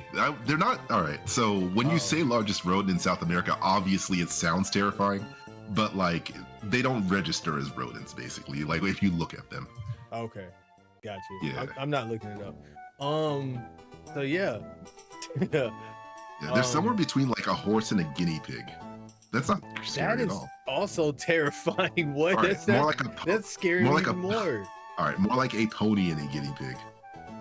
That's still kind of scary. Wait, I know what you're talking about because they got the super square faces. Yeah. Like in the front. Yeah, those things are terrifying. Really? Yes. God dang. Wait, what's it called again? A capybara, Capybara. Wait, unfortunately, they're not as muscular as you think with the name bar in their name. CAPY. BARA. Yes, these things are terrifying. What? Really? Yes. God dang it. Man, this thing is huge. Yeah, they're the largest rodent in the world right now. Hell no. I'm looking at a dude pet this thing. This thing's head is bigger than this guy's torso down there. Nah, man, these things are. It looks like a giant guinea pig. Like if a guinea pig ate like a mega mushroom. No, this is scary. Oh man, I don't know what you're talking about. Holy What's chat guacamole saying? and sausage. They're not saying anything. They're so stunned, you know. But Yeah, by your bad opinion on this matter. they're terrifying, bro. Period. But jeez. but yes, but yeah, that all that aside, cause dude, a baby one is like as big as a cat. Like, what is happening here? But I mean, the funny thing is, like, the latest trend is that capybaras are the new frogs as far as like cozy games and mascots go. I see them all over the place. Yeah. See, but like, it's this feels like a clown situation all over again. Not saying you were scared of clowns, but like, No, I wasn't. yeah, thankfully. You're trying to understand like how someone could be scared of them. But see, for me, I have a fear of things that are outrageously big, right? So like fighting Ariel in Kingdom Hearts was scary to me. Not Ariel, Ursula. Fighting Ursula in Kingdom Hearts 1 was scary. That giant fight. No. You were right the first time because those music stages were terrifying. That's in 2. That's in 2. You freaking... All right. Let me fit it. Let the joke land. Never. And then the alpha Pokemon was a little creepy, and Pokemon the giant Lopunny. God dang it, giant Luxrays. That was a giant. That was a giant Lopunny. There might have been, or maybe that was a fan animation. No, that giant Rapidash was scary. I was like, bro, that thing was terrifying. Yeah, that one's fair enough to be terrifying because especially with the red eyes and it's a Rapidash. Like some of them things were kind of, and then that music would play. The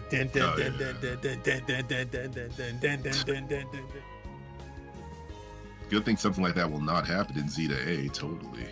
We don't know. Oh, that's the game that's on. Okay, I didn't even go in those games. I'm looking forward to Mario Kart World because we're getting towards the end of this pretty soon. Mario Kart World. Let's see. Of course, Donkey Kong. Metroid Prime. I'm kind of on the fence about because I didn't play the original. That's on my bucket list too. And yes, I saw your message, RC, about Final Fantasy X someday. But where was I? I said Pokemon. I know DT Fo's looking forward to that demo that's $10 and stuff. He really loved that game. Oh yeah, I love it. Like I just can't stop thinking about it. Yeah, it's been in your head rent free for some reason. Yeah. I don't know why he hasn't been able to stop talking about it. If it actually paid rent, I could actually buy it. Wow. Wow. Okay, you know what? Do you think that game should have been included for free? Yes. All right. Well, good talk, you guys. That's the end of the show.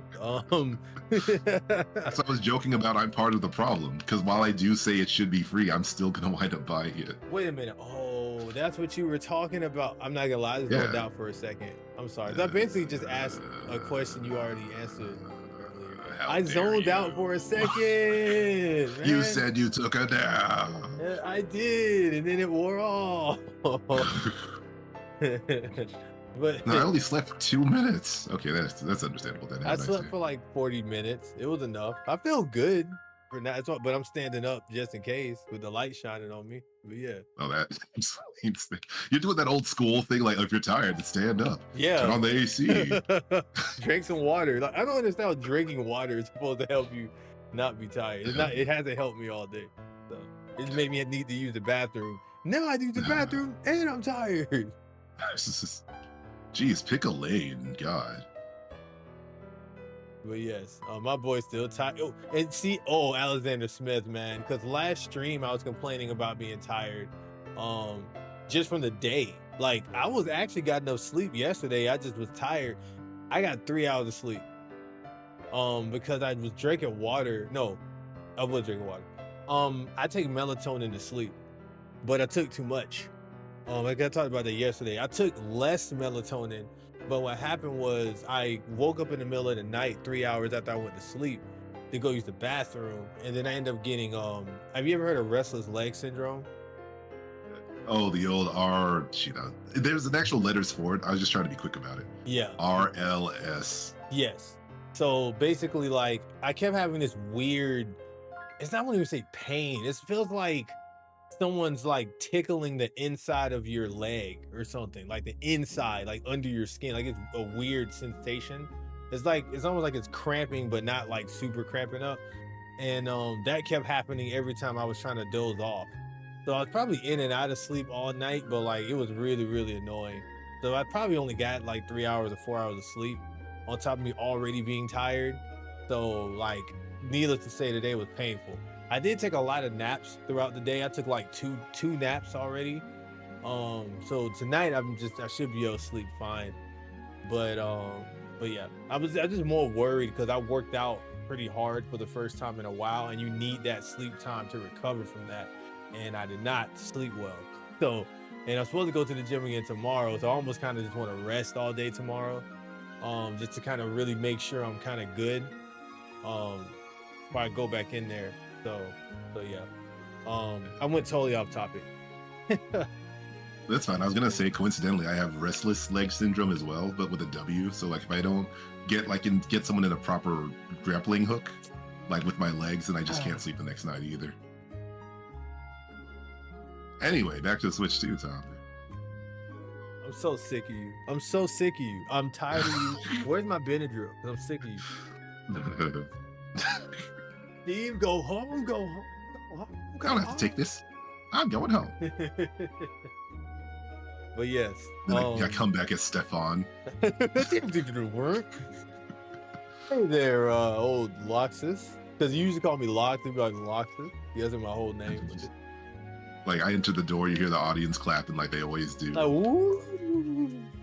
Actually, and then that one, sorry. No, there you go. Then that one what? That one episode where like both characters are on screen at the same time, but because they're played by the same guy, the person on the back, it's always shot at one angle, and you have to look at the back of someone's head who's impersonating the other character. Oh yeah, good times. Yeah, I remember that. I actually went back and watched the collection of when he turned into which one was it? Urkel Lee, I think, where he was like Bruce Lee. I went back and watched the compilation of all those. Wait, isn't that what they call in like the trope, the quote unquote special episode, where like things get darker than they usually do? Yeah. Like, isn't that the one where the gang like messed up one of the auntie's places? And like it was a very sad episode.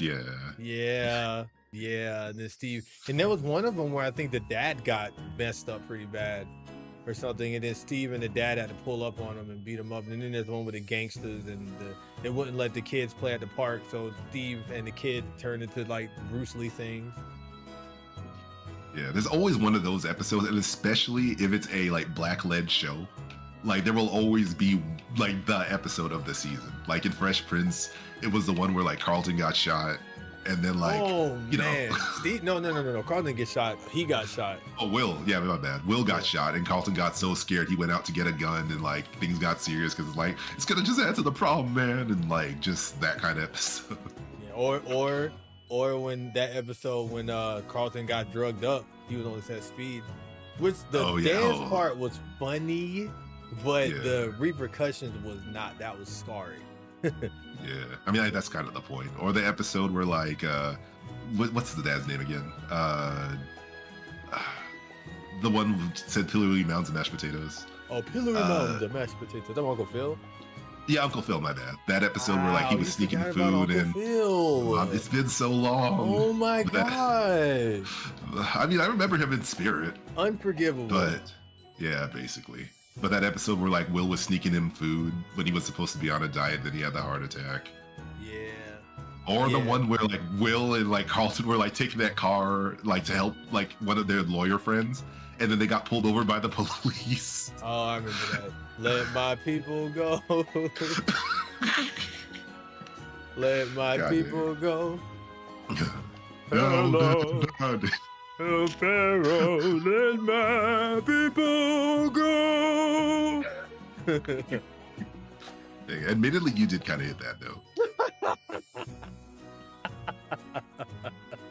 We was robbed. How are we robbed, Darcy? And thank you. Yeah, like contextually. Oh man. Yeah. This is honestly, guys, what literally this entire hour, almost 2 hours, is an abridged version of me and DT Fold's conversations on the phone. That's kind of why we wanted to do these podcasts. It's just kind of like we'd be talking for like 3 hours, and then we'd just be talking about video games and thoughts and randomness, and like we should share this. You guys are getting a taste of that now. Yeah. Yeah. Also, if I stream more, we probably they get even more moments. But I gotta get on my BS or get off my BS. Yeah. So, guys, be sure to follow DT Fo's channel just in case in the future. No, it's gonna happen. We're gonna make sure he makes content. We're gonna get DT Fo on some content creation. And if you need someone there to call with you just to talk trash while you're playing stuff, you know I'm always here for you. And then of course now they have features where we can actually dual stream. So like I could stream, and if you're streaming, I can literally invite you over and then we can simul stream basically, which is pretty cool. And then we can even make a group called, well, we got to be partnered, never mind. So we could have made like a P4FX group on Twitch. That's only gonna take me like 2 days. True. Yeah, the moment you get started, you can partner instantly. What was I thinking? Yeah. Yeah, I'm that good. And then like fast forward like a whole year, like Loxus, why is the cool thing happening yet? Or like Samurai Jack, where it's like, when does the magic begin? When does the magic begin? Oh, that was part of the line. Dang, RC, I missed that. I don't know why. You were quoting the scene. I for real did not know Lots could hit that note. I didn't know either. When they got robbed. Oh yeah. Mm-hmm. I don't remember that one being the serious episode though, but it's been a while. Jeffrey, bring Lucille. Do you know what I got that from? Oh yeah, that was the pool episode. Yeah. Yeah. Jeffrey, bring Lucille. Because he was laughing because dude was like, he was joking and that like he didn't know how to play, and he was like, Jeffrey, bring Lucille. That jump was fire. I'm gonna play that scene in here for you guys at some point. Yeah, I miss Fresh Prince, and then the reboot was so short-lived, and like it's not still going. I actually kind of liked it. I liked the first season. I didn't mind the more dramatic tone on it. Yeah, I did. I didn't have a full problem in the long run. It's just in hindsight, my biggest frustration is just the era of streaming, where like they're kind of rushing with all these reboots because they know that's what people will gravitate to. But then it becomes a missed opportunity. And it's not the first time it happened either. Or they abuse the title name to get views, and then it winds up being not what it should have been, like Good Times reboot, which was nothing like what Good Times was, as someone who's never watched it. But understandably, like it was also, the reboot was not for the culture. Right. Yeah, god dang, that one was, that one was like, what is it, what's the word? Not by design, designed by committee, basically. That's true. Yeah. But SSD Productions is saying we need to dual stream beat 'em up action games. Oh yeah. I agree. For sure. Is River City Girls online? No, but the second one is. The first one isn't.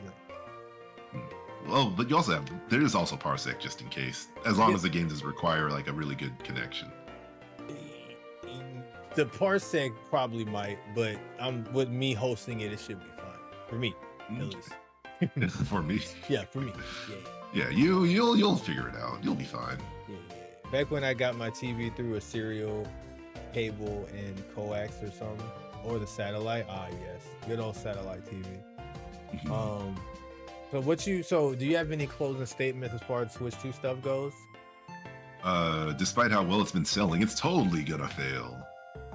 Yeah, totally. Also, despite its improvements, Nintendo's totally lost their magic. They just don't innovate like they used to.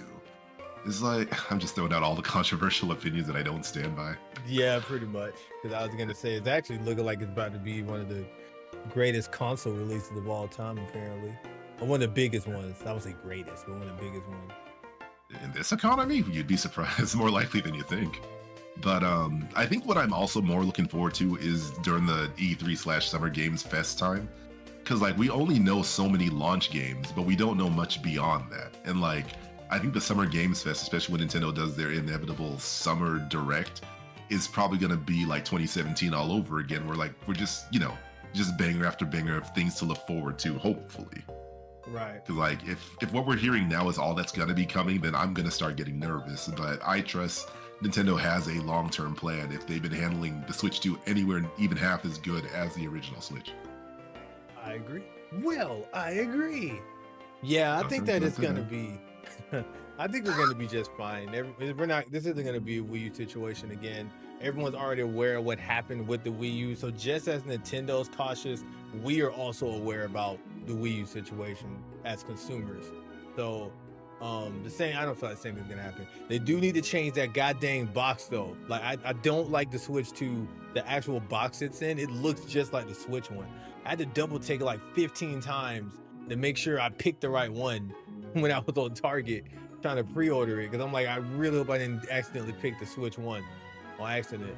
That was so Loxus, annoying. Loxus, as I pet you on your head. Loxus. That's just the trauma. Hey, I'm trying to buy this new console. Don't worry about it. You're remember good. when that cat bit, was it Tomo's hand? Whose hand was that? Azumanga Daioh. I thought it was Sasaki, I think. Sasaki, yeah. So that's me biting your hand after you had me in that loud crunch and that pause. Oh yeah, we were watching Azumanga Daioh in here. Yeah, so DC4 was actually the one that I don't know if you put me onto it, if we both just happened to watch it at the same time as kids, but we watched the absolute hell out of that thing, man. And that's actually what got me into drawing even more. Was Azumanga Daioh. The cat was biting the F out of Sasaki's hand. That's what it was. Yeah. Oh yeah, crunch was something else. I mean, the joke is even funnier in Nichijou, because they did the same thing with like one of the characters, the comedic characters in a dog, where like she screamed so loud she shot a beam laser from her mouth that like broke half of the building. But like, I think you've seen Nichijou, right? I have. Well, no. Yeah. Sorry, I've seen scenes. I've seen all the meme scenes. No, you got to see the full series. I'm being serious. You got to see the full series if you ever get the chance, if it's available somewhere. No, I'm sure it is. I can trust me. I'll find a way. But no, I mean, of course, Yar, if you want to be that dedicated and put on the eye patch and peg, like obviously. But as far as official, non-piratey ways, you're working with the Navy, CJ Loxus. You're not Straw Hat and Mugiwara. That would be terrible. No, not at all. I don't know what you're talking about. All right, I'm making One Piece reference, and the Marines, which are the quote unquote good guys, versus those darn filthy pirates who are totally bad and have no moral compass. I see. Oh, yeah. When Locke's art, I promise I'll be back someday. I was actually thinking about drawing like this week coming up, because I'm gonna be working from home, so I'm not gonna be as tired when I get off work. So I may actually try to pull out that art tablet and just do something, even if it's just a stick person. It's just like going to the gym. You just gotta do it. Just do it. So I'll work on something. I'll just pull it out and just draw a thing. So and just see what's up. I'm not, and this time I'm not even afraid of losing anything, because I came back after 10 years and just picked up where I left off. So it's only been like maybe a year and a half or something since I last drew. The last time I drew something was like a month, I think, or a couple weeks after Mario Luigi. That Mario movie came out. So that's the last time I officially drew something. Loxus, that movie came out 5 years ago. No, it didn't. It was maybe like 2 at best. Don't do that to me. I mean, it does feel like it's been a while, but yeah, no, I'm just being a jerk about it. Well, you're good at that. But yeah, you know what? I am what I eat. That's not the phrase I was going for, but that's what came to mind. Okay, then. It's not meant to be like that. Okay. All right. No. I do not appreciate the tone that you're trying to use to affirm my joke. I understand. It's okay. It's like in the same way.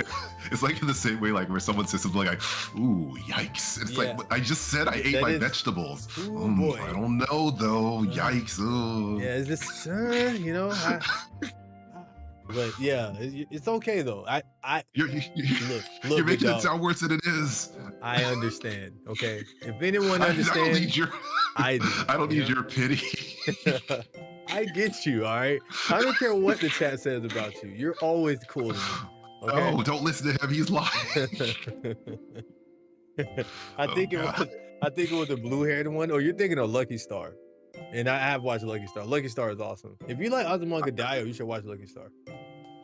It's not the same. Also, I think there was a blue-haired girl in Nichijou as well. You said Blue Hurled? Blue Hurled. There's a blue-haired girl in Nichijou as well. There you go. You said like 8 words together. No, the blue-haired one with the wooden blocks. Oh, okay. Yeah, they're talking about Nichijou. And then it's getting a sister series or spiritual successor called City, Yes. which will have the same quality animation, but I don't think it's going to deal with the same world. But it will still be well animated and fantastical, and that's coming this summer. So, Yeah, I've heard oh about boy, that. Oh boy. yeah. I actually want to get back into. I'll end with this because we're about to close this out soon. I got to use the bathroom and get some more water. But I was gonna say that I do want to get back into reading manga again. So I may actually have a section of my streams where maybe I'll talk about some of the mangas that I've been reading. So I want to get back into that. I have a nice, beautiful foldable phone. I can really like take advantage of that on. So I'm gonna get back into that. So. Like, hey guys, I got this new manga. It's called Rurouni Kenshin. I wonder what that's about. Loxus, no! Hey guys, I got this new manga. It's called Yu Yu Hakusho. Probably never heard of it, you know, but I figured I'd open up anyway. I know why you made the Rurouni Kenshin joke. Okay, We're not going there. Why do you do that? Like, why are you like this? I know exactly why you said it. Why are you like this? Because the audience, my humor they was understand. Dark. I thought they I had understand dark the humor. joke. That's crazy. You have very dark humor. That's crazy work. You're trying to get me in trouble. I'm not letting you do it. I'm trying to get you in trouble. I'm not gonna let you do it. I'm not gonna let you do it. When I start my streams, I'll have all the darkest joke. We'll be allowed to say all the gamer words. Ain't no one gonna stop. No, I'm kidding. Oh God. Yep. No, I'm trolling halfway, 30%. But yes. With that being said, you guys, I'm not gonna end the stream. I'm actually going to just take a short intermission to use the bathroom, fill up on water, do what I gotta do. But I'm gonna release DT4 out to the wild, and let him do what you gotta do. Because I'm a fox, that I'm gonna like look back behind me, like you say, like go on, get, and I'm looking back, and I just rush into the forest. But you're a foe though. Oh yeah, that's true. I'm a fake fox, so I'm more like a dog, I guess. There you go. You're a Kayabara. Capybara. Yeah, that thing. Kuwabara. Got you. So yeah, whatever you were meshing, I'm going to the forest. You just see you just see one of those little animals with the orange paw patrol, whatever that thing is called. Oh boy, a rabbit! I'm not a rabbit. Oh my goodness gracious. We're from halfway to 30%. You know, I'm an extremist. What can I say? Well, no, an extremist would have been from 100 to 0 to 100. But yeah. Well, I got a great update my calendar thing. But yes, with that being said, y'all say goodbye to DT. Well, no, before we do that, DT4, what do you have to say to the chat here? You know what? Like I always say, keep your hand out of the cookie jar. That's what I always say. Wait a minute, I've always my said thing. it. I've always. You dastardly son of a. I don't know what you're talking about, Lox. That's what I always said ever since we first met all those years ago. Right. Clear. Sure. That's so dirty. No, you're all good, it's. I only judge you silently. Of course, but like always, thanks for having me. I am trying to get back into it. Maybe a little bit more time, but yeah, per usual, I'll let you know when I do have the proper avenues to find me. Please do, and we'll be doing another. Well, if DC4 wants to, of course, we can do another podcast pretty soon. You know, probably closer to the Switch 2's release, or if something major happens. You know, maybe we can do something. It'd be cool if we had like one more podcast like the day before the Switch 2 drops. That'd be pretty cool. Yeah, I think that's got to be a given, honestly. Like, there's no way we're covering all this stuff and we don't talk about like the pre-release jitters. And then, of course, the post-release nonsense. Dude, that'd be so cool if we like did a podcast right before we went to our midnight release. That'd be kind of cool. Just like as a countdown beforehand. Yeah, or we'd be very obnoxious millennials and try to stream while in line with everyone else around us. I'm not doing that. I'm actually very skeptical about going to the midnight release in general because I don't want to get killed trying to get that thing. So I just want to get the Switch 2 and get the hell out and get back home. Loxus, think of the view.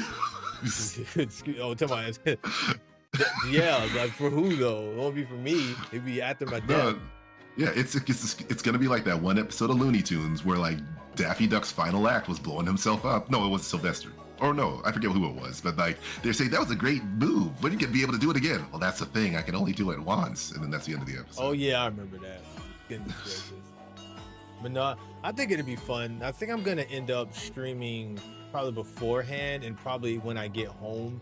I took the Friday off. I put an approval for that. I might try to see if I can get that Thursday and Friday off, but I just had that vacation with you recently. So I don't know if they're gonna let me have that many days off, but it's my birthday weekend. So, well, actually my birthday weekend is the weekend before that, but I'm gonna use that weekend as my birthday weekend. So I'll talk it over with my boss and see what he thinks about it. And but definitely I want to shoot out that Friday off. So the plan, I want to stream the Switch 2 after I get home, but I know no one's gonna be awake at that time normally to watch my stream. So more than likely I'll probably just stream. I may do like a quick little, hour stream when I get home, maybe, unboxing it or something and talking about it. And then Thursday after I get off work, I'll do a proper stream and we can play Mario Kart 8, Mario Kart World, and then I'll figure out what to do with DT4. Dude, you should stream Mario Kart World, bro. We should do a dual stream of that. No, we'll use the new Nintendo Switch 2 game chat where all you have to do is just hit the C button and you're connected with your friends. And you can play hide and seek. And as long as with the Nintendo Switch subscription. All right, yeah, sure. I wish you could have seen my face while you were saying all that. I wish you could have just seen the love I had when you were yes. saying that just now. Of course. Our words weren't enough to get that feeling across. Yeah, I can do that. As a matter of fact, I'll get my my 3DS camera out and I'll hook that up while we're at it, and we can use that then. It's funny, that face that you made about the love looks exactly like the face some people make when they're very angry with me. So I guess they must really like me. Yeah, a lot of people sure love you. You are popular. Sonic the Hedgehog is on Webtoon. What do you mean by Sonic the Hedgehog? Come on. What do you mean? Sonic the Hedgehog, like the official Sonic the Hedgehog character, like Sega approved Sonic comic. Like, okay, what is that the title, or are you just saying like Sonic is on Webtoon and some? I guess I need context, I guess, because there's Sonic the Hedgehog, like you're naming the character, and then there's like the name of the series is Sonic the Hedgehog. So like, which? So IDW Publishing is officially, or I guess already has, put their comics on Webtoon, if that's what they're talking about. That's probably what he's talking about. So I can start reading, because I do need to read that IDW. I need to catch up on that. Ignore the boss, execute the plan. Oh, SSD Pro, you're awesome. You would be there, but yeah, like I'll do a little hour stream when I get back. We can unbox it together, RC, because I think you're getting yours midnight release too, right? So, I assumed it was a crossover comic. Oh yeah, because they do have the crossover with DC. I'm waiting on that to finish, and I'm just gonna read it all. I'm gonna read the Naruto one too. The Naruto with the Ninja Turtles. I'm gonna read that one. Wait, that's real? Naruto and Ninja Turtles? Yeah. And it's actually really dope too. Okay. Because it legitimately sounded like a joke, but there's so many crossovers with everything. Like I don't know what's real anymore. Okay, real quick too, because I know I'm holding things up.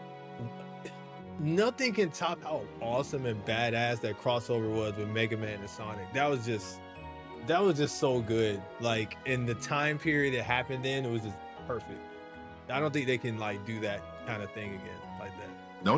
We can't move on from the fact that there's gonna be a Naruto cross Ninja, and it makes sense. It's already here. It's not gonna be. It's already. We're on I think they're on issue 3 or 4 by now, or 5 maybe. Oh god, I might actually like Naruto again. And it'll be deserved. Wow, and it's Gen 1 Naruto. Everyone loves the original Naruto. It's in that era. Wow. Like the funnier one. But what's interesting is it's not in Naruto's art. It's in the Ninja Turtles art. So it looks really awesome to see Naruto and them in that heavily shaded kind of like Americanized kind of. It looks really cool actually. They look like real ninjas. No, they don't. They still like Naruto characters. They look anime. Right. You know what I mean? Like it's a different art style, so it's interesting. Basically, when comic artists get more than 2 days to work on a weekly manga series. Yes, there you go. So it looks so good.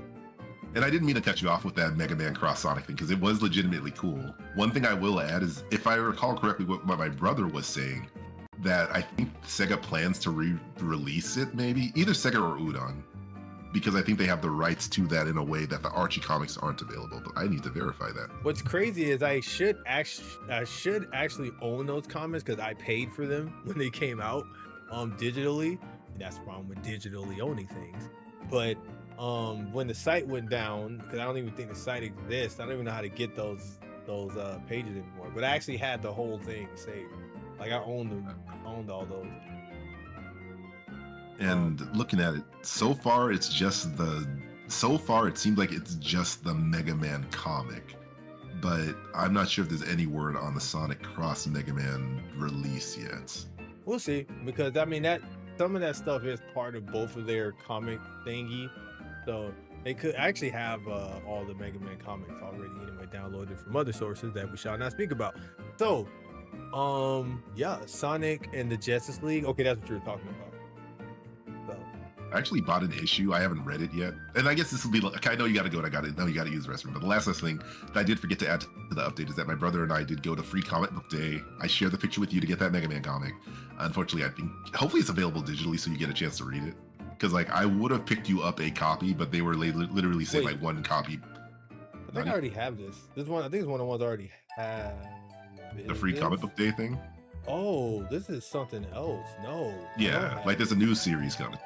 Oh, well, dang! I thought I glanced at it. And I'm like, oh, I probably have this digitally. Dang it! Oh no! I should have reminded you. I'll find it. Yeah, we have our ways. The internet's fast. That's true. But yeah, Free Comic Book Day. The internet is that blue sea. But no, I'm sorry. I'm gonna be king of the anyway. So. Yeah, my brother and I went to Free Comic Book Day. They usually for Free Comic Book Day, it's designed to like get people back into the comic book shop to buy stuff at the brick and mortar. But like obviously the free comic books are the attraction. And I did pick up a few interesting ones, including the Mega Man one, a Speed Racer one. What's the other ones real quick? The one that I hate to admit caught my attention was this Wonder Woman related one called Kanga U, which is exactly what you think it is from the sound of it. It is a story based in the Wonder Woman area that's going to be about kangaroo characters. So like when I first saw it, I was like, oh no, that's my brand. Because for those who don't know, a kangaroo is one of my top favorite animals. But yeah, Kangaroo, Speed Racer, Thundercats Cross Powerpuff Girls, that is a real thing. Street Fighter Cross Rival Schools, that is a real thing. And the Mega Man comic. And then on top of that, I also got the first issue of the Sonic Cross Justice League comic. So comics are back, baby. I forgot they existed, and now I have a new love. Especially with how expensive video games are getting, might as well invest in $4 comics. Do it. It's a pretty cool haul though, man. Yeah. And then the last joke is that when I was in that comic book shop, it crossed my mind like, man, comics are so cool. How cool it would be to make something like that? And then I remembered, like, oh yeah, I'm an artist, aren't I? And there you go. Yeah, I'm not throwing no hat in that race because I know I'm way behind on that. Even more behind than you are. So everyone who's listening, after Loxus completes 100% Cyberpunk 2077, he will be starting his new manga series. Don't do that, because my chat are the kind of people that will hold me to that and will remind me every stream, hey, did you do the thing yet? So how dare you? To be fair, I'm the one saying it, and they should never take my word seriously. That's cap. I mean, obviously not never. But no. But yeah, in case no one knows, I'm joking. They know you're joking. I'm joking. Nah, it's all a joke. Nah, man. But with that being said, I gotta use the bathroom. So, all right. Guys, check out DT4 at. I'll let you know when I have the chance. I'm somewhere on Blue Sky. Same. I'm transitioning over to actually uninstall my Twitter app. So, on my X app or whatever. So yeah, you can say the X app is my X. So I mean, I'm probably going there if I need to grab anything or if there's like certain things I need to check. But I think I'm pretty much done with that. Flushing that down the toilet. Blue Sky, baby. But yeah, so I'll be getting all the information out too. But if you're watching this, you can find me at club_Loxus for the live streams. This is where you can catch us live for this. Also on YouTube at Club Loxus also. And even on Blue Sky, my Blue Sky is also Club Loxus. So I have more homogenized stuff. So yeah, Instagram is also Club. I think that one's Club_Loxus, I believe. And TikTok is also, I think that was Club_Loxus. So if you want to look for me anywhere, Club Loxus. So across the board. And the name of this podcast is Pause for FX. I guess we don't really do the episode thing as much anymore, which is fine. We just do the thing. I just put the P4FX moniker behind it. So this has been kind of a lot easier to kind of do anyway. We just pop it on and just talk. But yeah. And I don't have to have DT for all that stuff. When you find what? When we find the time, we'll archive the numbers. Yes, we can do that. Oh, that is true, because we're going to want to know which episode's which. That's true. Yeah. We'll figure it out. I'll go ahead and just put a number on this one anyway, just in case. I don't know what number is.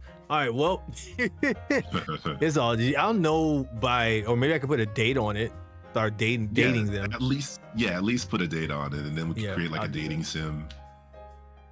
I can do that. But the jokes aside, dates will work for now, and then we can start renumbering them as we figure it out. Right. They'll all be on my YouTube anyway, too, so I'll know exactly when we did it. Regardless. But yeah, Brad. But yeah, for those of you watching my stream live, I'm surprised that didn't break your toilet. What? Miyu said, I want to remake. Wait, hold on. I accidentally flushed my Slinky down the toilet one time. Holy moly. What the heck? That's a story for after you run to your restroom. But I want to know more about that. Me, when I want to make a reference to Pops Effects episode 35, when Lot said he could do a cartwheel, I actually can. Well, I probably still can. Why do you remember that? I can probably still do one, I'm sure. Hey, how you doing? Welcome to the stream. Flyer Man. I know your original name. But yes, guys, I'm going to take a quick restroom break, and I'm going to refill on some water, and I will be right back. Give me maybe about 5 minutes or so. I'm going to play some clips. Don't go anywhere. Go refill on your stuff too. There's still more to come. I'm going to chill out with you guys for a bit longer here before I leave. Maybe play some games myself. I mean, honestly, if you wanted to stick around, you could, DT4. That's totally up to you. But I'm not no pressure. But if you want to go do your own thing, you can do your own thing. I didn't want to make it like I'm just kicking you off. No, I'm fine. Because like, one, I'm hungry, and two, I thought there was supposed to be a new episode of Dragon Ball Daima tonight in English. Oh, I was about to say, I'm like, that ended a while ago. But yeah. Yeah. Where's my Daima, man? Where's my Daima? Yeah. Yeah, I kind of miss it. I'm gonna go back and watch it all the way. I could watch it in English, see how that is. So, all right. Make no mistake, I have my criticisms, but I want to see it through to the end. And once you do, I want to hear your take on the whole thing. Actually, I'm very curious. You'll be hearing it. Oh, you'll hear from my lawyer. But yes, but y'all take it. Not y'all take it. Dang it! I'm so used to ending the stream after the podcast. Okay, I'm out. You guys have fun. All right, thank you, DT4. Take it easy, bro. Bars. Okay, so with that being said, so I'm gonna go get some water. After that, we can hang out. Maybe watch some videos or something. I might hop on I want to kind of play Mario Kart 8 again. I'm so salty about the last few streams. I need a night of me playing Mario Kart 8 and it's not shit. I need that in my life.